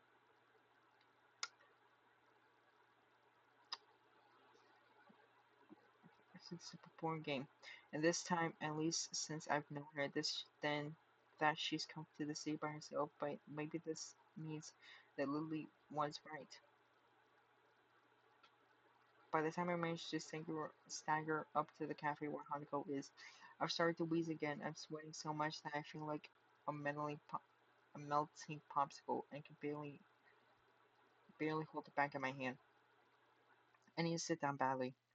The tables on our side are all occupied by busily channeling people, couples, and girls constantly between themselves. The contrast between the different ages, groups, and fashions of the people here are the people from the town near Yamako is striking.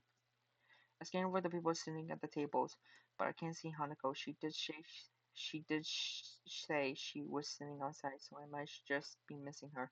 Not difficult given how small this she usually tries to make her presence. I look around again, more slowly this time, taking particular care to see if I can find Hanako's hat.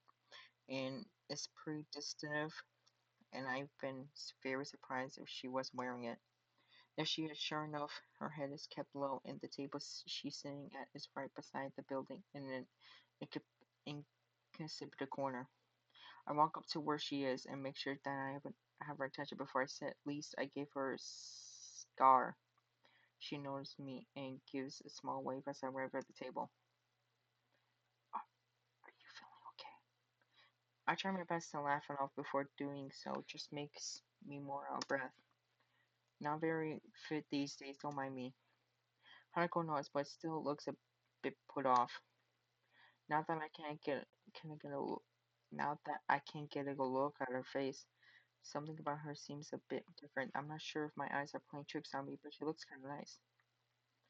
Her eyes move upward to look at me before quickly flickering down again. I begin to think this is going to be around the quiet meeting, but our waitress thankfully arrives and sits down a cup of tea in front of Hanako. Hanako almost automatically turns slightly away and lowers the side of her head. It's an amazingly practiced motion. It does a good job of its intended purpose, hiding her scars from someone who's leaning closer. Her right arm is still laying on the table, though, with the scarring on the back of her hand quite visible. It catches the waitress's eye, and I move to quickly distract her. Excuse me, may I place an order? The waitress nods and gives me a couple of seconds to look over the menu. Can I get a mango smoothie, please? Phew, we're saving Hanako. That's good. She gives us a nod before almost aimlessly bouncing inside. Everything is so different in the city in more ways than one. Hanako looks back up towards me and adjusts her hat a little. If she noticed the waitress staring at her scars, she doesn't show it. Not coffee? I think I'd die from this sea if I had anything like coffee right now. Resting my head in my hand, I to look to quite comprehend company. She seems to take in aback, a very unexpected reaction to my lame joke, and a welcome emotion bubbles up inside me as I realize her reason why. Unlike most in Yamako, indeed, unlike anyone there that I'm aware of my condition, goes beyond limiting the activities I could do, or to be precise, breaching those limits could have much more grave consequences. Thankfully, it's something that's very rarely come up. Since I entered Yamako, I thought it was so weird that Hanako and Lily might not think of it all. It turns out I was wrong. Hanako silently drinks her tea while I wait for my drink, confirming that it is the right temperature with a small sip before she begins in earnest. I feel guilty for being the cause of an uncomfortable silence, since in the past I've been kind of hard on Hanako for those. Eventually, the same waitress as before bounces up, handing me a drink. I gather my change from her pocket and drop it into her hands, but waiting hands before she goes off to attend to another customer. My eyes linger on her as she walks away. Do you think she looks pretty? Hanako is following my gaze, her eyes taking to the to the in the waitress that served us. I can feel my blood slowly go to my chest, cheeks as I rest my smoothie back on the table. Is Hanako jealous? Oh my god, is she jealous? Oh my god. Nah, can't really say that I'm really into that look. She just looked a lot like an old friend I knew before my hard time. Did you have many friends? I had a few for school though. I wouldn't say a lot. The four of us just hung around together after school and stuff. Do you still talk to them? I shook my head. No, we gradually lost contact while I was stuck in the hospital. You're not sad about that or angered. Hanako looks genuinely surprised. I guess it's the right reaction. Well, life did move on for them while I was stuck in the ward. I was pretty sore about it at the time, but now it's just a bunch of nice moments. Besides, once I came to Yamako, I find new friends as well. That's quite of a whitewash of what my feelings were back then.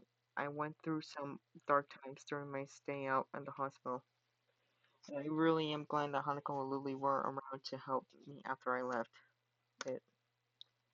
Hanako blushes as we both get down to enjoying our drinks.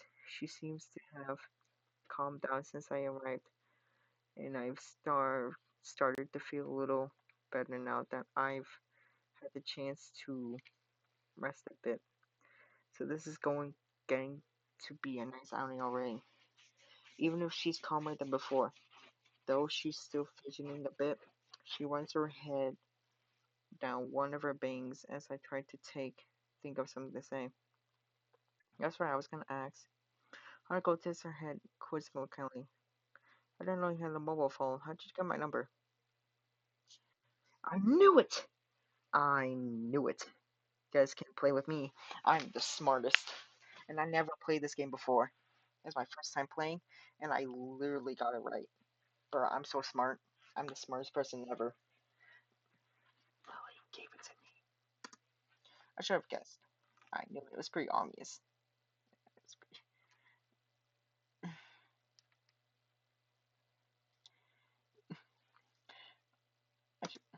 yeah, it was pretty obvious. You know, you could have just asked. I've given it to you. Want to exchange email addresses?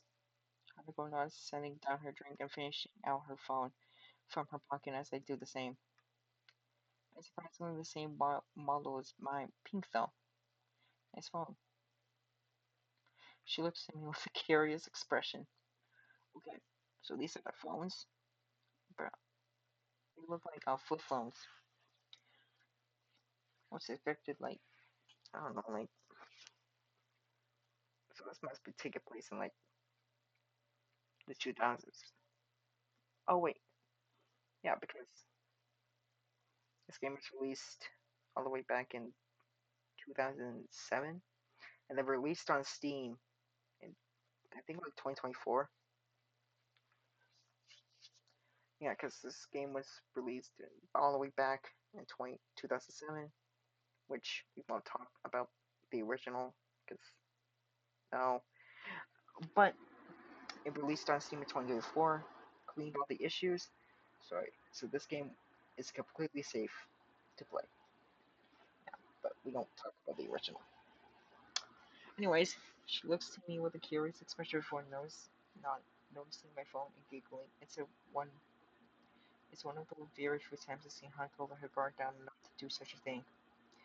I didn't pick it up myself though.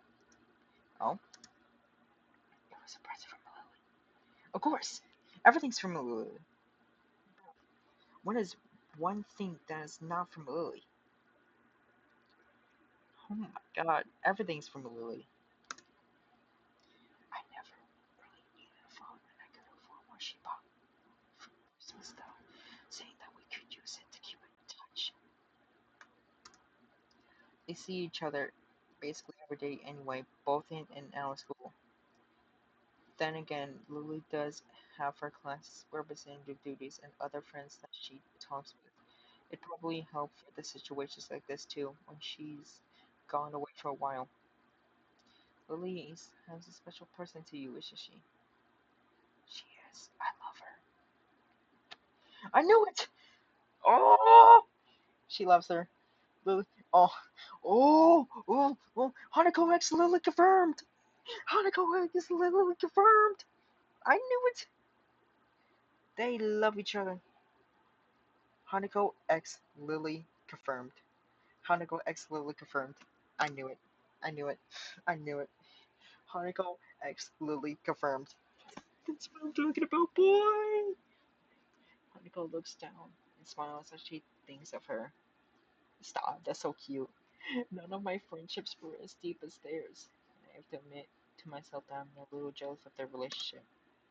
Well, well, tell each other our email addresses and thumbs them into our respective phones, and I gain Haruka's number permanently and put her into my contact list. Done. That makes three now. Three. Lily, Akira, and you.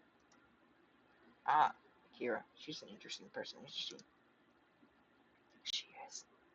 She's also really nice, though. Her suits makes her look a bit cool. I'm a little surprised, each other. Well, what with her job taking up so much of her time.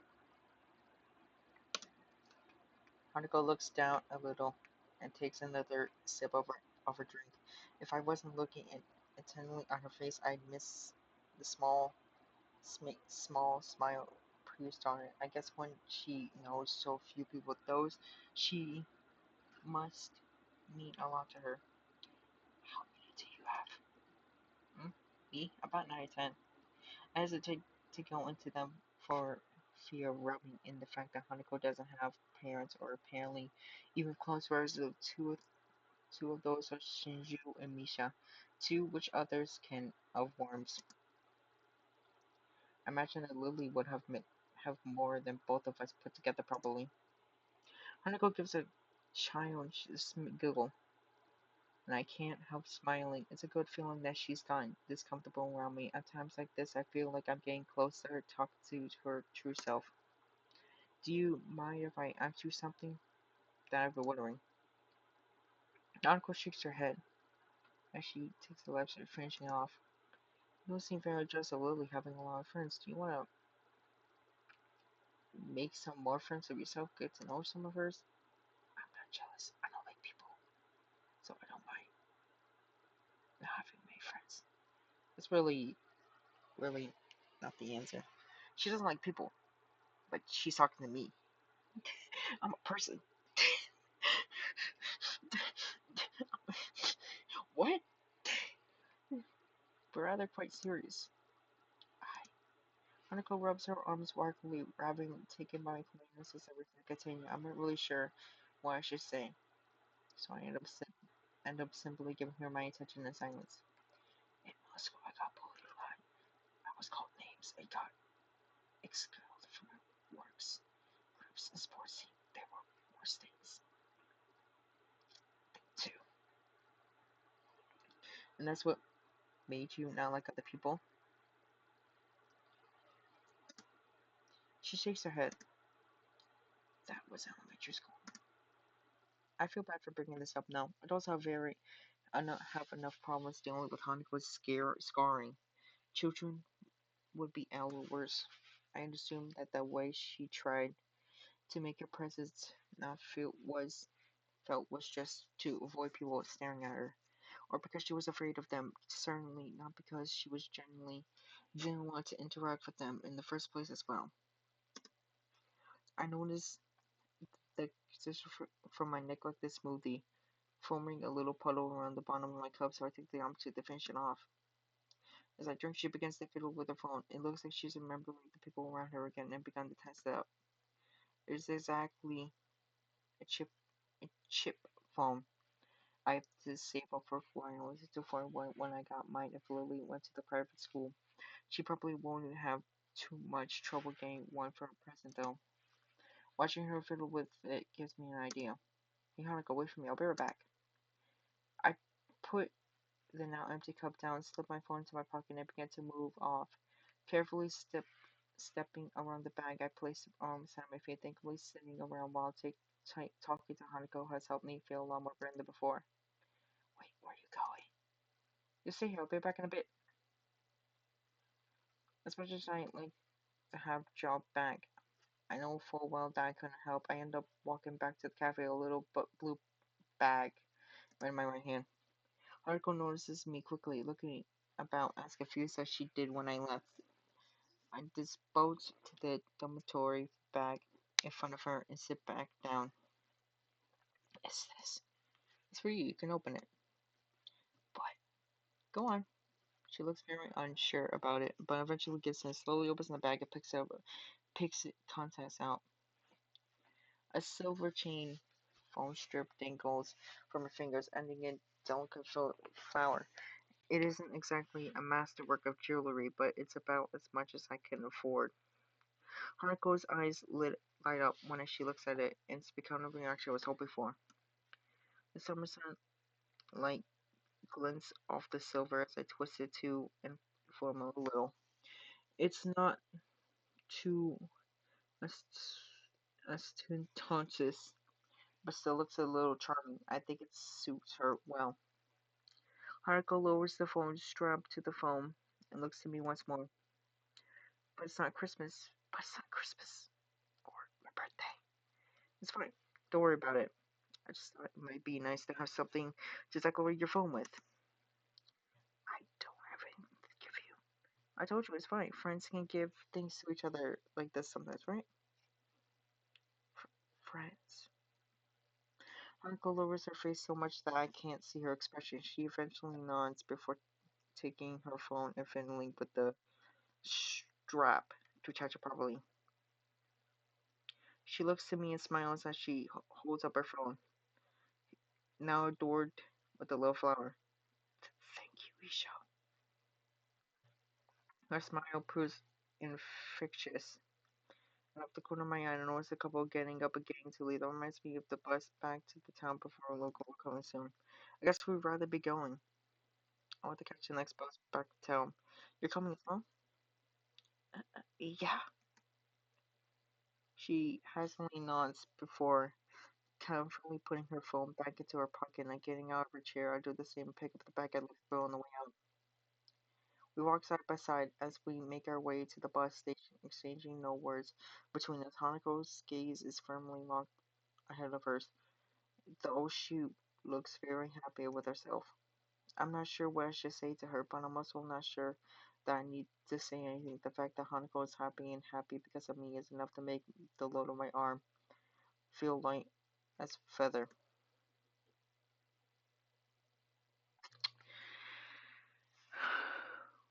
We're almost there, guys. I promise. I think. It's like 3 a.m. I don't know. Finally reaching the classroom after the usual walk from the dormitories, I step aside. My eyes immediately turn to the third seat from the left background, Hanako's seat. It's empty, and after glancing around the classroom, it looks like she isn't here yet. The two girls from the newspaper club are here in the two seats to the left. Hanako's, as are Shinju's and Misha's, but that's about it. Misha's more agrees before I take my seat, and I have to admit that this is a bit of relief. This gives this gives me at least a more few minutes to think. Not that I've been doing so previously. Ever since our trip to the town, Hanako has been on my mind. I still don't know what to make of my relationship with Hanako. I like her, I can admit that too much of myself. I want to protect her and shield her from the pain, and she feels I really don't think my feelings are just those of my friendships anymore. But that's it, I feel like I don't even know her. If I made a move on her, how would she think it? Is she emotionally state that allows her to make a responsible decision about a relationship? How would she cope with anything that might happen afterwards? There's also the possibility that I'm just completely misinterpreting Hanako's not a difficult thing to do with someone whose social work skills seem to be under development. It's also the first that comes to the door, making me perk up. It ends up just being Miki. Damn it. Damn it! Hi, Miki. Oh, she's not gonna talk to us? She barely acknowledges my existence while I accidentally make eye contact with her. I'm about to look away, but another person comes in not long after I take a seat. Hanako, yes! Yes!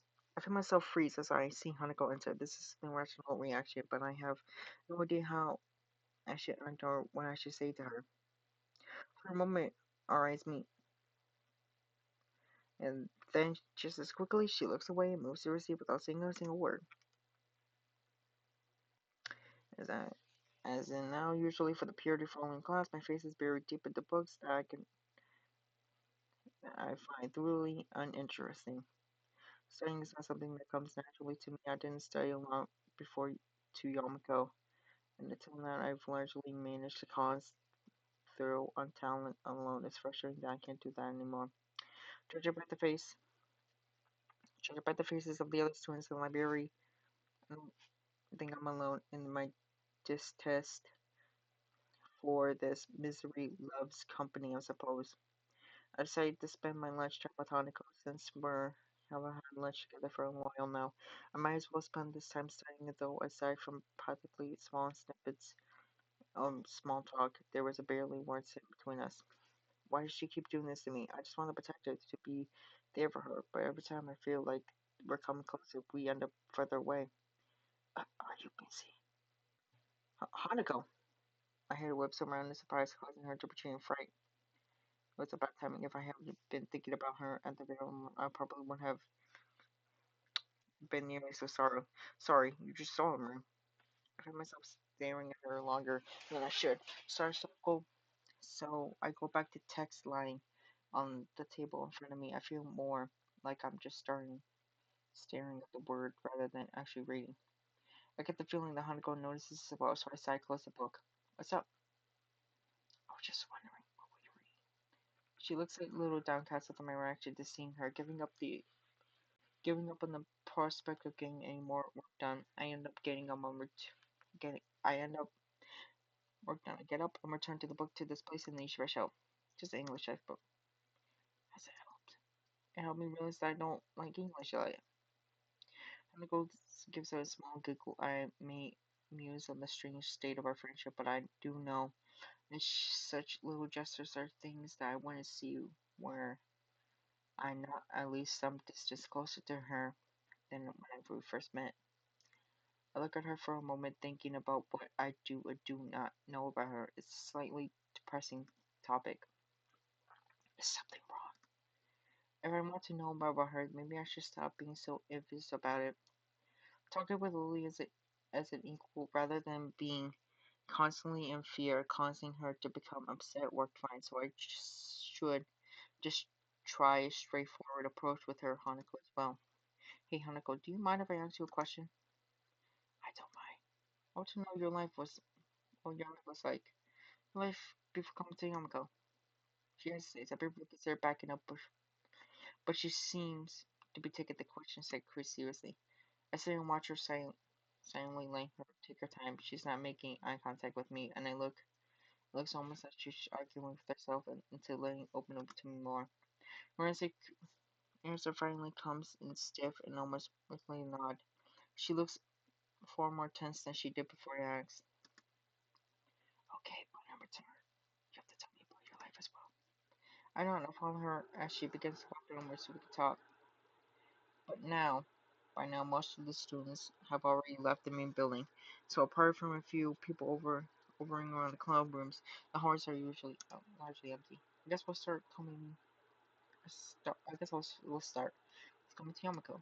Let's see. I was in the hospital when my parents first told me about Yamako Academy. The doctors told me I shouldn't go to my old school anymore. My parents agreed and pursued me to apply for Yamako, even though it would be me leaving away for them the first time. It must have been hard for you. Yeah. I have to admit that it was. My parents both worked long hours and full time, so having to live responsible independently wasn't anything new to me. It was the fun fact was the fact that I was going to a school for disabled students that hit the hardest, I think. And you? A small group of chattering girls pass us as we're near the stairs as Hanako pressing herself tightly to my side until we reach the ground floor. She doesn't usually come this close.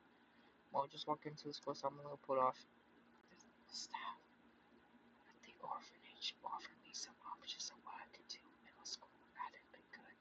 So I thought Yamako might be better. It was isolated and I thought it might be easier to get by here with most of the others being disabled. It's pretty ironic that the reasons Hanako looked forward to Yamako are the exact reasons I hated this idea. To me, it felt like I was being shutted somewhere, away from society. And everyone I knew to Hanako, that was probably an inviting perspective. I was like at the orphanage. It was okay. The staff, they were nice. They took care of us. The children there didn't talk to me much, but I didn't really want to talk to them with them either. So I didn't mind. The orphanage had a little library, so I started to read to pass the time. The staff didn't mind it because it made me easier to handle than many of these children. Didn't make any friends there. No, I think my life was so home during the time. I knew that, but I didn't mind. To think her life was on hold for all the time, though depending on when the fire happened, that was a huge chunk of her life. No parents, no friends, apparently no relatives. We walked out the door into the courtyard. I expected to need to avert my eyes from the sun, but by now it was well into sunset. Hanako's eyes keep flickering to me, so I look away from her a bit. What was it like in the hospital? I quickly clear my thoughts and try to refocus them. I hesitate for a bit, but I know that I have to tell her. We're close enough for her to feel comfortable telling me like this, so it's only fair that we protect. It was okay at times, but others it was pretty bad. In the beginning, everyone sent their sympathies and came to visit often. It was just a break in an arm or something. Meeting all my friends was one of the good times. Amako came in after us more often than anyone else. But there were bad times too. When my friends slowly stopped visiting, I began to realize how great my situation was. It reminded me that this was just a broken limb, but that I was now a different person than before. Even the times Amako would spend with me became tortuous. By the end, we were reduced to silence. Whereas before, she'd be talking constantly. But that's how Amako always was. She may have been a fragile person, but she would talk constantly and try to hide the fact that nobody anything in particular, just talk. I think the three lowest points would have been when my parents told me I wouldn't be able to go into my would be going to my old school anymore. My birthday passing while in the hospital, and when Anako left for the last time. We leave the school buildings behind us as we begin to follow the main path through the gardens. There may have been the old bystander in the school buildings, but outside we were particularly alone. What was your middle school like? I liked it. I grew up in a really metro-pleasant area, and the middle school was nearby, so it was pretty crowded. I didn't mind it, probably because I'm used to being in crowds and around lots of other people. I got good grades, and I played soccer with my friends. I spent a fair bit of time hanging out with them. After school as well, I did get teased a bit over my hair, though. Your hair. I grimaced a little as I put my hands over my hair to cover it. I keep getting, I keep getting tufts and strange that refused to flatten or stay where I wanted them. My mother wouldn't let me just get my hair shaved. It had a habit of popping out no matter how much I tried to brush it down. It's still does a little. I was worried I'd get the reply. Sorry. I give her my own laugh and I wave it off. It's fine. I know it still does. It feels strange to have someone act so interested in my past. If it was anyone else, I think they were just acting polite. But that's something I really don't think Hanukkah would do. Or if she did, she did do it so badly that it would be obvious. There are numbers of girls in the common room on the ground floor, and Hanako presses herself to my side once more. As we pass them, I expected her to break off, but instead she continues to cling on to me as we walk towards the stairway. Something about the way she's holding on to me feels different from the usual. I'm left deep in thoughts as we walk up the stairs down the hallway. It's only when we stop, I look up and realize that I've been following her without questions. Why do we come to your dormitory room? She looks straight at the door without so much as a glance in my direction. Hanako? She moves to answer, but stops herself. Instead, she shyly breaks from my side. She opens the door and steps aside. I look up and down the hallway, a bit lost to exactly where I should go. Shrugging, I decide to follow her since I don't have the other do otherwise. Hanako stands in the middle of her room and looks straight at me. It's unrevealing when she does this as such an unusual action for her. I open my mouth to speak, but she prompts me. Could you close and lock the door? Okay. Hanako's hands reach for the chest. Whoa. What? What? Hanako's hands reach for her chest, grabbing her blouse at the heart. Whoa. I turn to look at the door and then freeze. The atmosphere is beginning to feel quite strange. The feeling is only made more before when I heard the curtains being pulled behind me. It's going to be night suit where a guy and the girl in the bedroom. She's close to the door curtains and I'm shutting the lock at the door. She can't really have that in mind, can she? What's she doing? I gulp and turn around very slowly. Hanako is in the corner in the room, but has to turn her back to face me. Oh, thank God. Oh, phew. Uh, they were talking about she was putting her hand on her chest. I thought, I thought, and she asked to close the door. So I thought something weird was gonna happen, but thank goodness. Woo, we're safe. You told me about your past, so I have to tell you mine. She takes a deep breath, struggling breath, and pauses for a number of seconds. Her hands move to a rim and begin to tug, but covering my thoughts. Hanako, please don't say anything. I am actually saying hush as she slips off her ribbon and continues to unbutton her blouse. Before walking the clip on her bra. The process isn't slow, perhaps it just feels slow because of what she's doing. I'm not sure. Once it is fun, all I can do is watch as hanako hands dribbling on clips her skirt. As I let it drop to the ground. Oh my god! Oh my god! Oh my god! Finally, she takes off her blouse in her hands and turns it over in her bras, falling from her shoulders, and so Hanako stands in the middle of the room, but all prepared, safe, stockings and underwear. This, this is me, all of me. Yo, oh my god, yo, what? I'm covering my eyes. Stop! The zoom in! Stop! Stop, stop, stop. Stop, stop. Monica, you're covering this. Goodness gracious, it's just me myself. It's me myself. My eyes are immediately drawn to the scoring on the back. The skin on the right side. There's some really texture onto that face. But it's also stretched, taut, and covering an orbital area. The scoring is by far the worst on my shoulder, but the eyes. It's my heart attack for in my life. This is the time when the Hana goes. If I seen this when I first met her, I'd have been shocked not only at the sight, but also at the idea of something in survival. But after having had the time to get used to this idea, and after seeing the scars on her face and hands and collar, my reaction is more measured. My reaction right now is not due to her scarring, but her body. The fire I put when I was 8 years old was night when I was sleeping last start. Hanako's voice trembled. The shaking off her blouse, giving away the fact that her hands were doing the same. I caught up to the ball when the fire swept over my mother tried to shield me. That was the only reason left. Hanako's eyes began to moisture in her voice, cracking under the common pressure of exposing herself to me like this and revealing those painful moments from so long ago. I want to say something anything to make her feel better. I can't, though. I feel completely useless when faced with a situation like this. She's forcing herself to come some so close. Whoa! Yet it's the same. This is her. I'm sorry for making you see this. There's no point in denying the obvious. I think what I should say now and what Hanako wants me to say now is the truth when I genuinely want to believe. It doesn't matter, you were a real person, Hanako. Your body doesn't change that. She looks at me for a long time, her breathing uneven, as she tries to remain steady amidst the emotions. Both feeling is less like she's looking at me than she's looking through me. I slowly walk towards her and gently place my hands on her shoulders.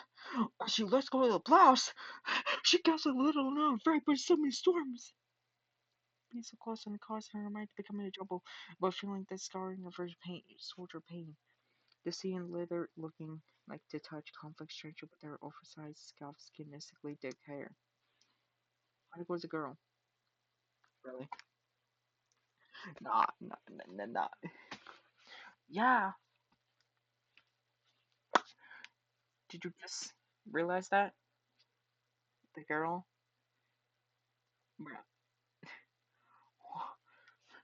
Oh my god. I don't know. I don't know. Um, and I know this game would take this time route. Hanako's girl. With all the entails, she's taller than usual for a woman, but she still has the curves at the right place. What do you mean by that? What do you mean she has the curves at the right place? Isho, chill. The nape of her neck just visible thanks to her hair slung over her shoulders. I know that I'm not pretty like Lily. I just wanted you to see me, the real me. I've already seen the real you, though. You didn't need to take off your clothes for that. Her lips are open just as a little. She lets out a sharp breath as, without thinking, I brusquely lean forward and press my lips to hers. Huh? The kiss only lasts for literally a moment before our faces part. Our breathing increases from this moment. The feeling of Hanako's mouth lingers. Her eyes right locked to mine. What the? What the? What's going on? Huh? What? What? What? What? Mm. What? What? What? Oh, oh, oh, oh my god. No way. Did they? Oh my god. Yo, yo, bro. No, don't tell me. Oh, bro, are you kidding me? Did they? Oh my god. Oh my god, bro, dude. I thought, I thought this game was supposed to be friendly. They said they would remove all the 18 plus content. What was that? Why was there seahorses? That was the most questionable part. My eyes feel heavy as they slowly open. The light from my outside blink at me a bit to let them adjust. My body feels like lead, and my head just feels as heavy. Wake up to a familiar ceiling is uncomfortable feeling. It reminds me of the first time I woke to the dim white tilt ceiling of the hospital. It's only after spending a few seconds staring up at it then I realize where I am. This is Hanako's dormitory room. I feel as though my heart stops getting stay better last night rushes to my head, blood rushes to my cheeks as I shut my eyes once more. Hold on. Okay, we got bruh. Alright, hold on. Dude, are you kidding me? Oh my god. Dude, what was that? I thought, y'all, bro, they said they removed all the 18 plus content. Why? Why? Dude, why? Because now I know what they did. Oh my god. Stop. I just really point on myself for wake up, so I tried to brush my through my mind for now. From head to the side, if Hanako was the where she was when I drifted off to sleep, out there that's there in some days based on my memory, the room beyond. I struggled to sit up and rub my eyes before pinching the bridge of my nose and looking around the room. The only person here is me. I still prefer my clothes. Oh.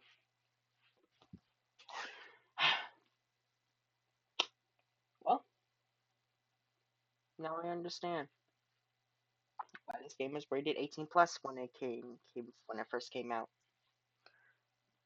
Bro. Oh my god. Dude. Hey, they're teenagers. Teenagers do whatever they want. And they censored it. That's good. So I don't have to censor it. But bro, if my parents figure out about that, bro, I'm gonna get in so much trouble. Whatever. The only person here is me. I'm still perfect in my clothes. After a quick scan on the floor, I noticed them here, feeling lonely, closing my room, trying as much as I can see Hanako anywhere. And I managed to the fact that I have some time without anyone around. I get myself dressed from coming to the school door to the door, and then I'm alone. Not anything more to busy myself with. My mind becomes focused on the fact that I'm standing in another person's bedroom after we spent the night together. But there's not a single soul sign around. My gut proves to be more helpful than my brain at working out this riddle with a loud growl. It reminds me that she may well just be getting breakfast. Oh my god. They they begged. Bro. Oh my god. Well, once again, they're teenagers. And no, they're actually adults. Because Hanako is like 18 and Hisho is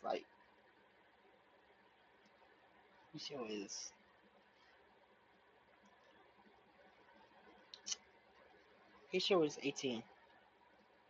Okay. I would have liked to wake up next to her. Maybe it's a good thing that I have a few moments alone. Haruko's room is also it's a quiet, weekend appearance. There are precious few decorations, and practically no personal artificial that aren't hidden anywhere away. In cupheads and drawers. She lives for 3 years and the room looks as if it's barely been occupied for a single day. I shouldn't overthink this. She must just be living this way as some do, having the ability to push such low stack in physical positions, but does have its advantage. But even so, it feels a little discon disconcerting giving a pass. She said she viewed herself as having a hard luck had of as having had her life on a hold, but while at the orphanage she certainly lives as if she still does. But after what happened last night, it's pretty hard to imagine that she still thinks that way. Can we stop talking about last night, please? The sound of the door handle cracks in my thoughts and I try to face it. Sure enough, Hanako comes through and shuts the door behind her. She has what seems to be two microwave instant meals in her hands, so this is a little difficult. Good morning, Hanako. Good morning. She goes a little about before making her way to her desk, setting it down both plates. I can see them to be small dishes, the constant steaming with a fork stuck inside of reach of each. You know what's the worst part? I convinced my friend to play this game and get the Hanako good ending. So they're gonna see this. They're gonna see and read that these two, let's say, we can't say certain words on YouTube, and I can't say words in real life, so we're just gonna say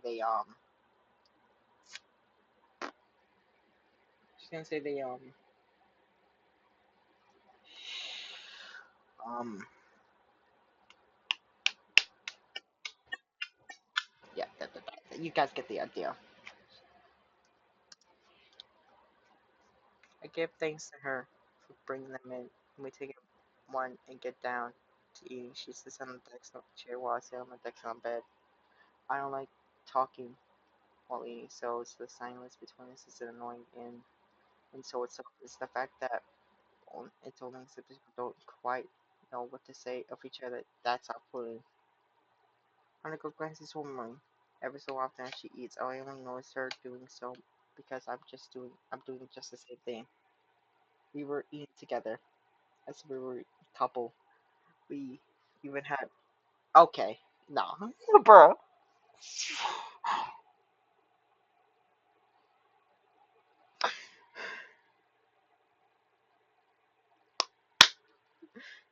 like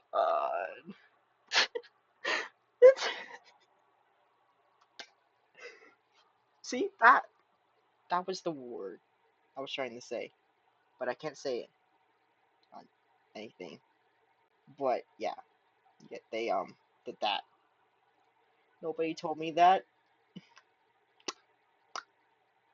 I thought because this just a no. I thought because they specifically said that they removed all the 18 plus content, so it's completely safe to play. And now you're telling me that these two, oh god, my friend is so gonna question me about this, bruh. They're gonna question me so hard. Now the question is, now I can't even show my parents the. I was gonna show my dad my gameplay of this, but I can't now because of this. That's great. That's just great.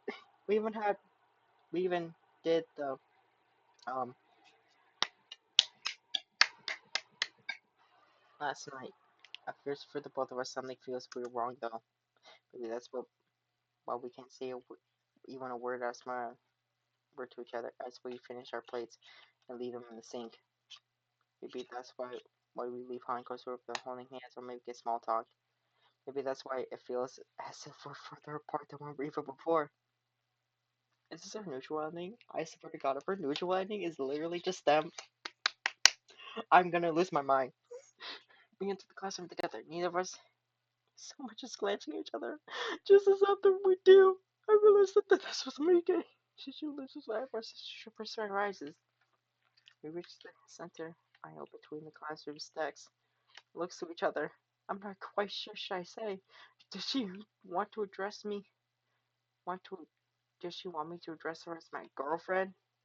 I didn't think her relationship is that. Oh, why is this feeling so strange? See you. Okay. I quickly hold up a hand as we part to take our seats at our respective decks. I can't even look back at her out of embarrassment. I feel the gulf of between it's because of me. You don't think, bro? I'm gonna get so grounded because of you. Dude, I'm gonna get so grounded for this. Oh my god. Dude, great. I'm gonna get grounded. It's a lot game. Shinshu begins to make her way towards me, but I move to enter his room. I'm thankful for his arrival being sent home a bit jarring, especially away from the visit time. I wouldn't have been able to answer anyway. I like Hanako, but never told her what my feelings for her are. Hanako never said she saw me as anything beyond her friend either, yet despite that, we slept together. Okay, well. Yeah, can you be any more specific? The bell, the signal, the beginning of lunch rings out. Muto was taken a little off guard, his chemistry lecture being cut off mid-sentence.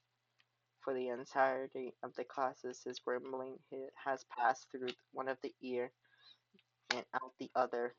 As mine moves over the question, Hanako, I can't get her out in the mind, and by now I managed to wind myself up about it. I realized that she never said yes to what we did. She didn't say no either, but would she be able to? She's extremely. Oh my god. Nope. At the best time, and no doubt about it. Did you have to put the she says, oh my god.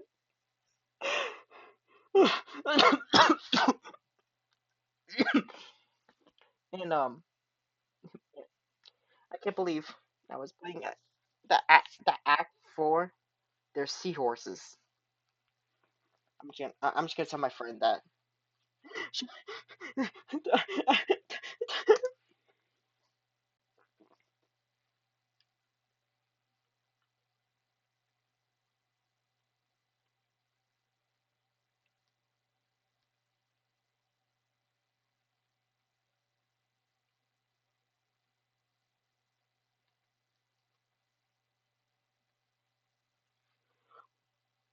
Okay, yep. I just checked my group chat that, and they don't know. So, and decided to try at least make a conversation with her. The way better than was of course that we managed between the offices so far today. Well, I did tell my dad that this does include like some adult stuff, but I don't think he knows that. See what?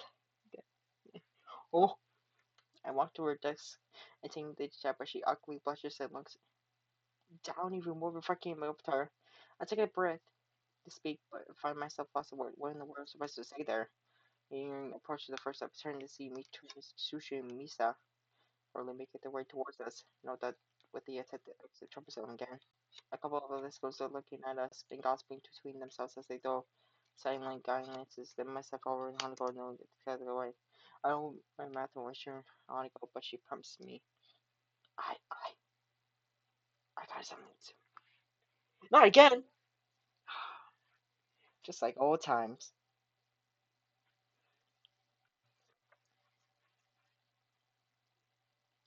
She gets out of her chair and dashes for the door. A couple of those books and pens that were on the desk falling to the rush.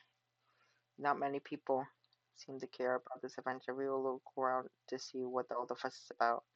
We go back to what they were previously doing soon after. I'm left desperately looking for the door that Hanako disappeared. The day of running after her passes through my thought, but I'm fairly sure that Hanako could run faster than I can. Besides, what would I say to her once I catch up anyway? Eventually, I simply crouched down and began picking up the items that had fallen to the ground from her desk. I feel, I feel low in every way reduced to this as students passed me by on their way up the halls. Bro, I still can't go over the fact, bro, that they did that, bro. This game is crazy. Oh my god. This is the craziest romance game I've ever played.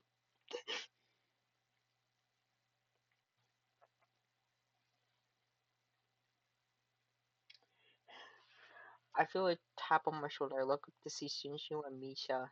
looking at me curiously about the situation weighing on their face mixed with the slightly approachable look on the idea that they were probably responsible for what just happened. Isha, if we can help at all. I just shake my head. This isn't a matter for them, and from Sisha's expression and the tone from Misha's voice, I think that they know from the same thing. Bro, don't tell me. Is there gonna be that happening in every single route? If that does happen, bro, oh my god.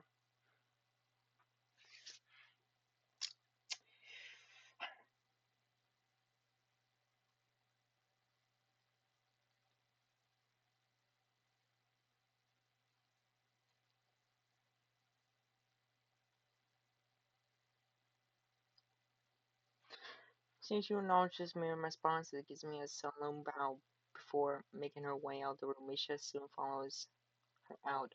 I'm not only following her rule as Shinju's shadow. I pick myself up out I pick myself up, books and pens in hand, and place them inside Hanuko's desk. With the class now out, freshman, I end up leaning against her desk and thinking to myself in silence. It feels like there's a complete emotional disconnect between Hanako and me. We haven't known each other for all that long, and despite wanting to start going out with her, I really don't know that much about her. Hanako's few things. I've been studying as hard as I can for exams, but I still don't feel like I have really sense of direction behind it. I tried to be a friend to Hanako, even if I couldn't tell her my feelings. All I wanted to do was try to share the part. I couldn't even write a letter back to that one girl who never loved me. Awako. What should I do? What can I do? I simply don't know what the answer is with the question. I don't. I do know that nobody else can help me with them. Just going back to the way things were would be enough to make me happy, but I didn't know that I can't never happen. Something changes between us last night. Okay, stop bringing up last night. Maybe you changed my beforehand, and it just came to my head then.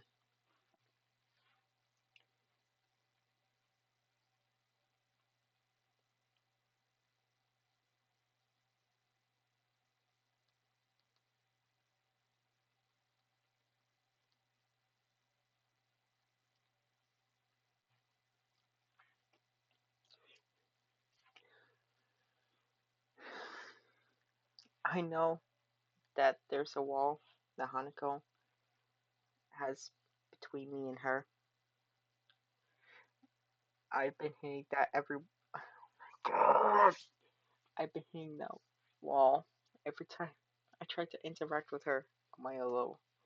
But now I'm beginning to think that I have my own role between us just as much as she does. She has particularly dragged my past out of me, and mine was less traumatic than hers. I want to say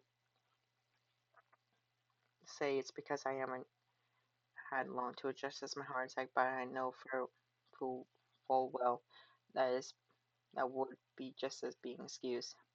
That one time I can recall when it really felt like she was opening up to me of her own accord when we were playing Bullets in the city. I was one who stopped her from going forward. I want to know Hanako better. I want to save her from friendship, if not being no real relationship with her. My mind begins to tick as I sit against her desk, thinking to myself in the empty classroom that we spent so much time together. I have to talk to Hanako.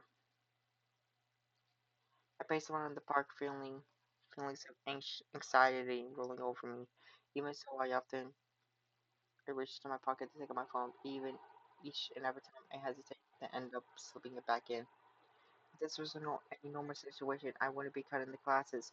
Unfortunately, it isn't, and so I have to find myself in the town below the school at the 2 in the afternoon.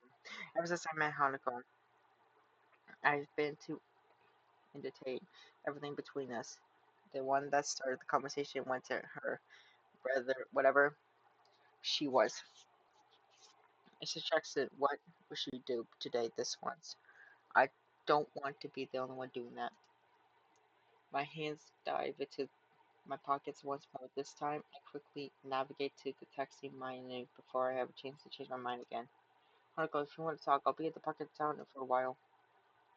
Finding a last measure of doubt, I thumb in my messages to Hanako and pressed the sub button to send it.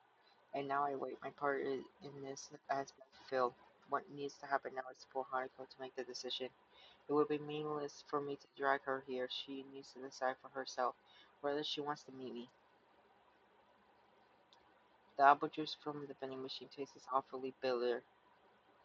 As I swallow it down, my grip on the cane has caused it to dent slightly in the middle.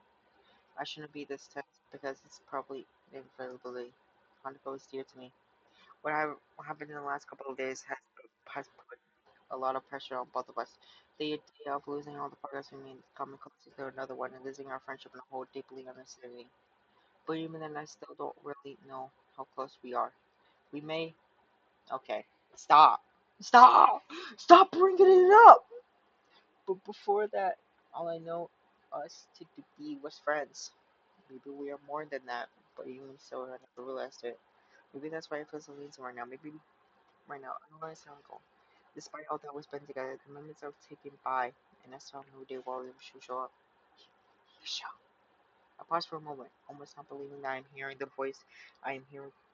I dropped the cane and sampled the start. Hanako. We look at each other for a few seconds before Hanako becomes too embarrassed to maintain eye contact and begins to nervously fiddle with the roughly cut lock of hair covering the side of her face. When I went to see Hanako in a room by myself after her breakdown, I had no idea what to say. That was fine, and all either of us wanted each other presence. Now, though, I feel like I need to talk to her directly. I want to break down this wall between us before it forces us apart for good. Hanako, wait, what we did last? How am I supposed to say that? Hanako stops playing with her hair, looks at me. Her head cast slightly downward. She looks ashamed, which is probably good. Me or how it would look if I wasn't so concerned. I thought it might eventually go away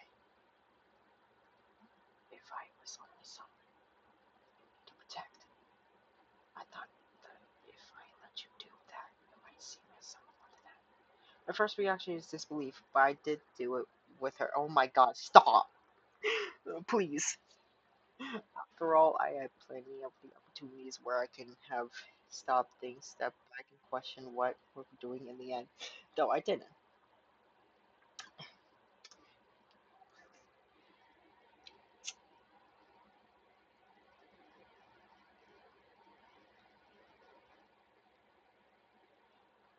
A horrible feeling rises in the pit of my stomach.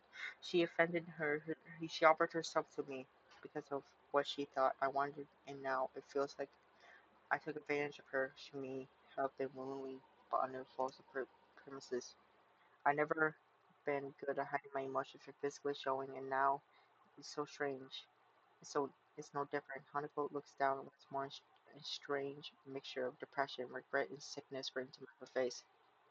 Thick silence hangs in the air, save for the breeze blowing through the trees behind us, around us.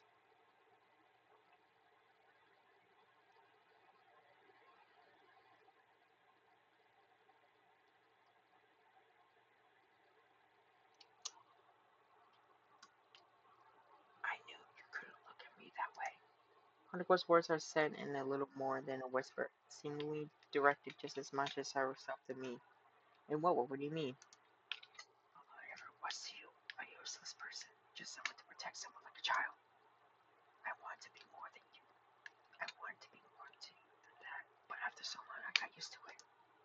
The tone of her voice is unlike any I've heard or used to before. She sounds disgusted, and not at me, but herself. After I came out of my room, I saw you just start drifting away. I felt like I was going to lose you because you wanted someone you could have that kind of relationship with. You were more quiet in school than before, and you were getting on so well with Yuko. I thought that I might lose you. She thought I was bored of her because I wanted a romantic relationship. But we're friends, right? I wouldn't just abandon you like that. Even if what you're saying was true. Friendship was something I thought I'd given up on. I stopped believing in her the rest of the way I would the accident. Before the accident happened, I got on well with people and other children. I didn't have many friends.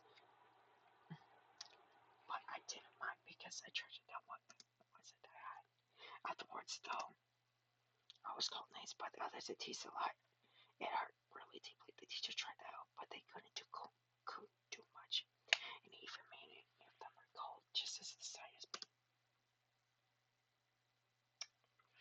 Among those calling me names and teasing me were the ones I thought were my closest friends. From then on, I believed that it didn't matter. If nobody knows me, all of my existence ever did was make people trouble. After all, it was easier if I just didn't exist. But after Millie, Lily, and you, I tried, but I couldn't even make myself think that way again. All that time, she didn't trust me. She thought, just like everyone in Lost life had, that she was worthless, someone to throw away once I got bored of being with her. It hurts. That's the one kind of person I never ever wanted to be seen as. But because I know better than most, just know just how horrible it feels to be thrown away by those who are like me. She's cracking from the memories she's bringing up. I feel useless, completely unable to counsel her in a strange way, though I'm most thankful that she was allowing me to know this. The wall between us is going away, even it hurts so badly to bring it down. Hanako, if you just told me. Was I wrong? Of course she wasn't. Hanako wasn't wrong. It's difficult to force myself to admit, but I know trying to deny it's pointless. To me and to Lily, she was someone we tried to protect. She had become to me when I became my friend after my heart attack. A broken person. I liked her, possibly even loved her, but I never acted on the precisely because I thought she was so fragile. I mean, I don't look at you that way, you know. I got worried about you after what happened to your class. I thought I should try to protect you. When you locked yourself in the way in your room, though, I got afraid and I thought you were rejecting me, and it forced me to think a lot about different things. I wasn't rejecting you. She blurts it out with almost an ounce of scared tone to her voice. Taking me out of the car, she quickly becomes embarrassed by her outburst before clenching her fist and working through what she wants to say in mind. I would never do that to you. Not to you. Even though I was scared, even though I tried to push you away, you still tried to get close to me. I let myself away because I was just spurring to you, to really to everyone. Everybody was the same. Everyone doing their best to pretend that I mattered.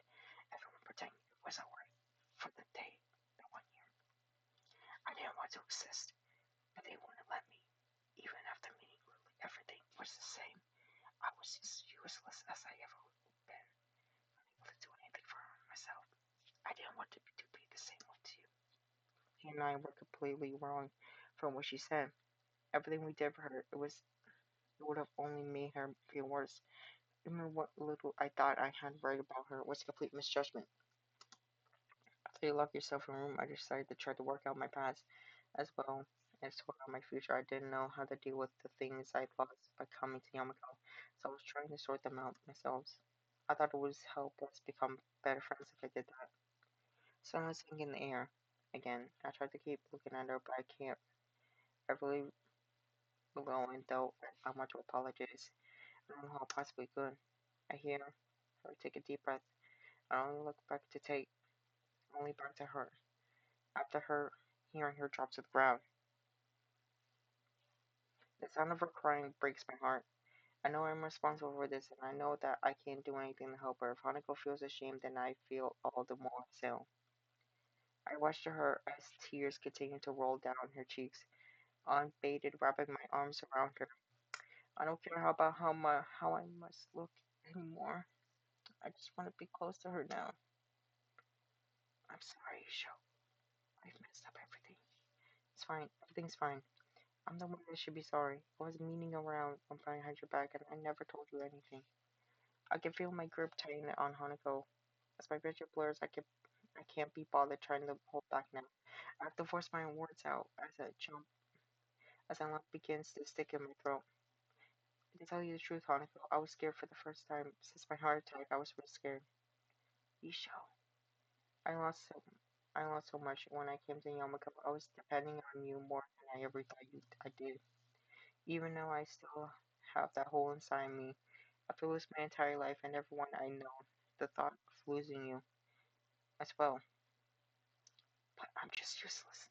You're my friend, Hanako. No, you're more than that. I love you, Hanako. I love you so much.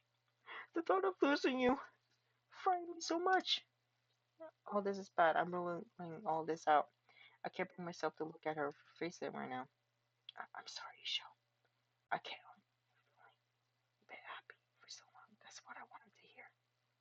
The loss of the floodgates breaks the sound of her crying, permeating the air as her body jerks against mine. We hold each other tightly connected, more glowing, closer than ever.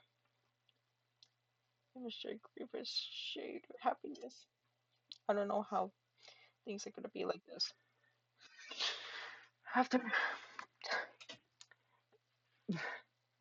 right now, right now. Hold on, I'm starting to tear up a little bit. I know though I don't care. There's no other person in the world that either of us could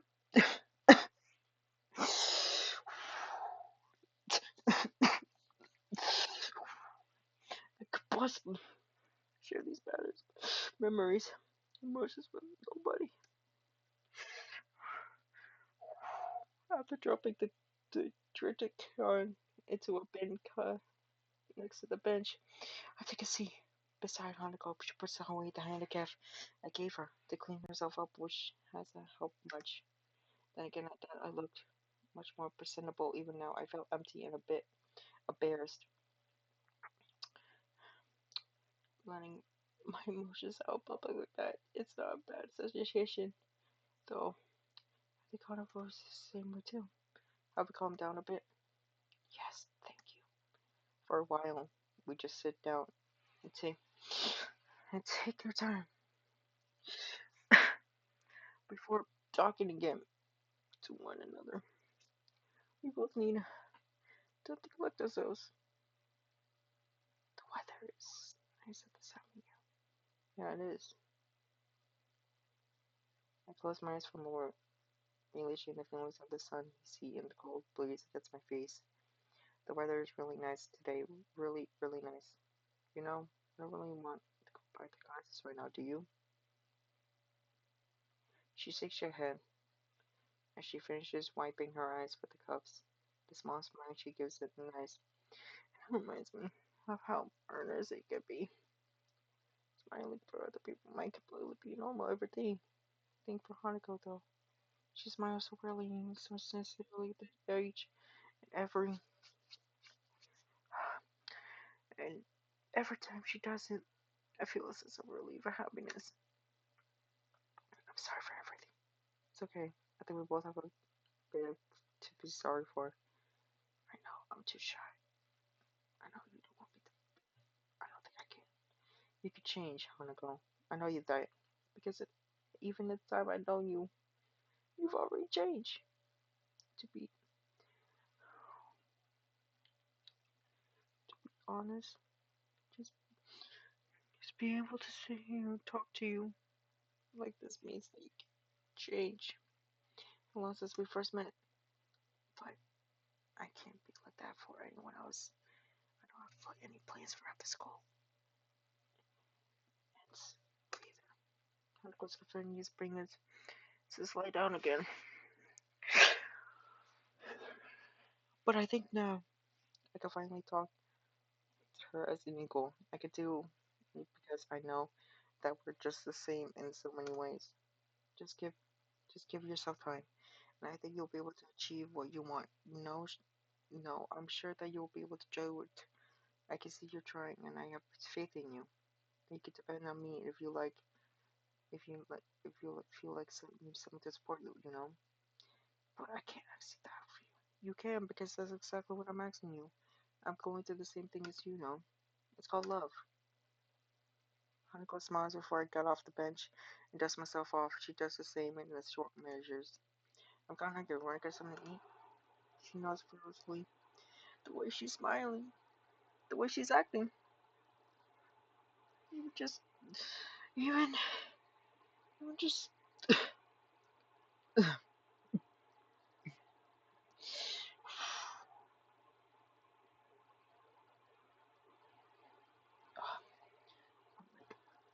She changed.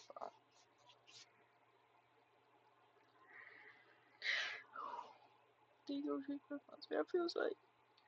I feel as if this is the first time I've generally seen her happy.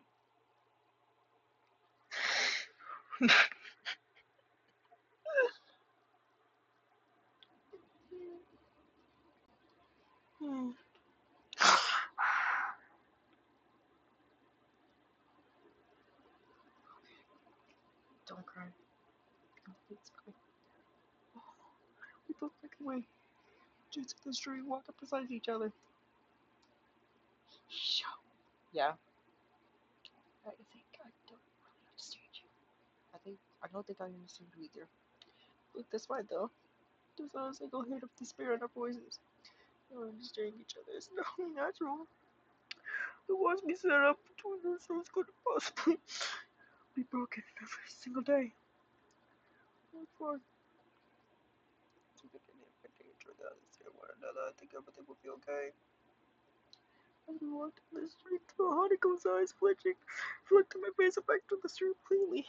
There's something on your mind. You look breathless. She slows. The voice stopped completely when I attempt to meet her. She takes a long, deep breath by looking at my face intently. This expression I saw once before on her face just once, and then I accidentally spies her in the room. I think, I have something to give you. What is it? You don't need to face about it. I wanted to give you this for a long, long time, but now that I need to, it's too embarrassing. Don't worry, I'll accept it wherever it is. She gives a sweet, bashful smile before taking my shoulder in her hand. Please accept my first gift to you, Shell. Hanako.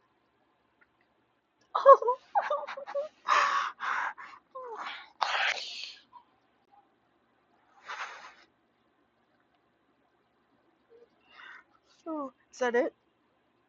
Is that it? Oh, there's the big gift. Is that it? Is that, is that, is that it? Wait, that's it? Yeah, we did it! We got a good ending. Oh my god, yes! First try. Let's go. Oh my god.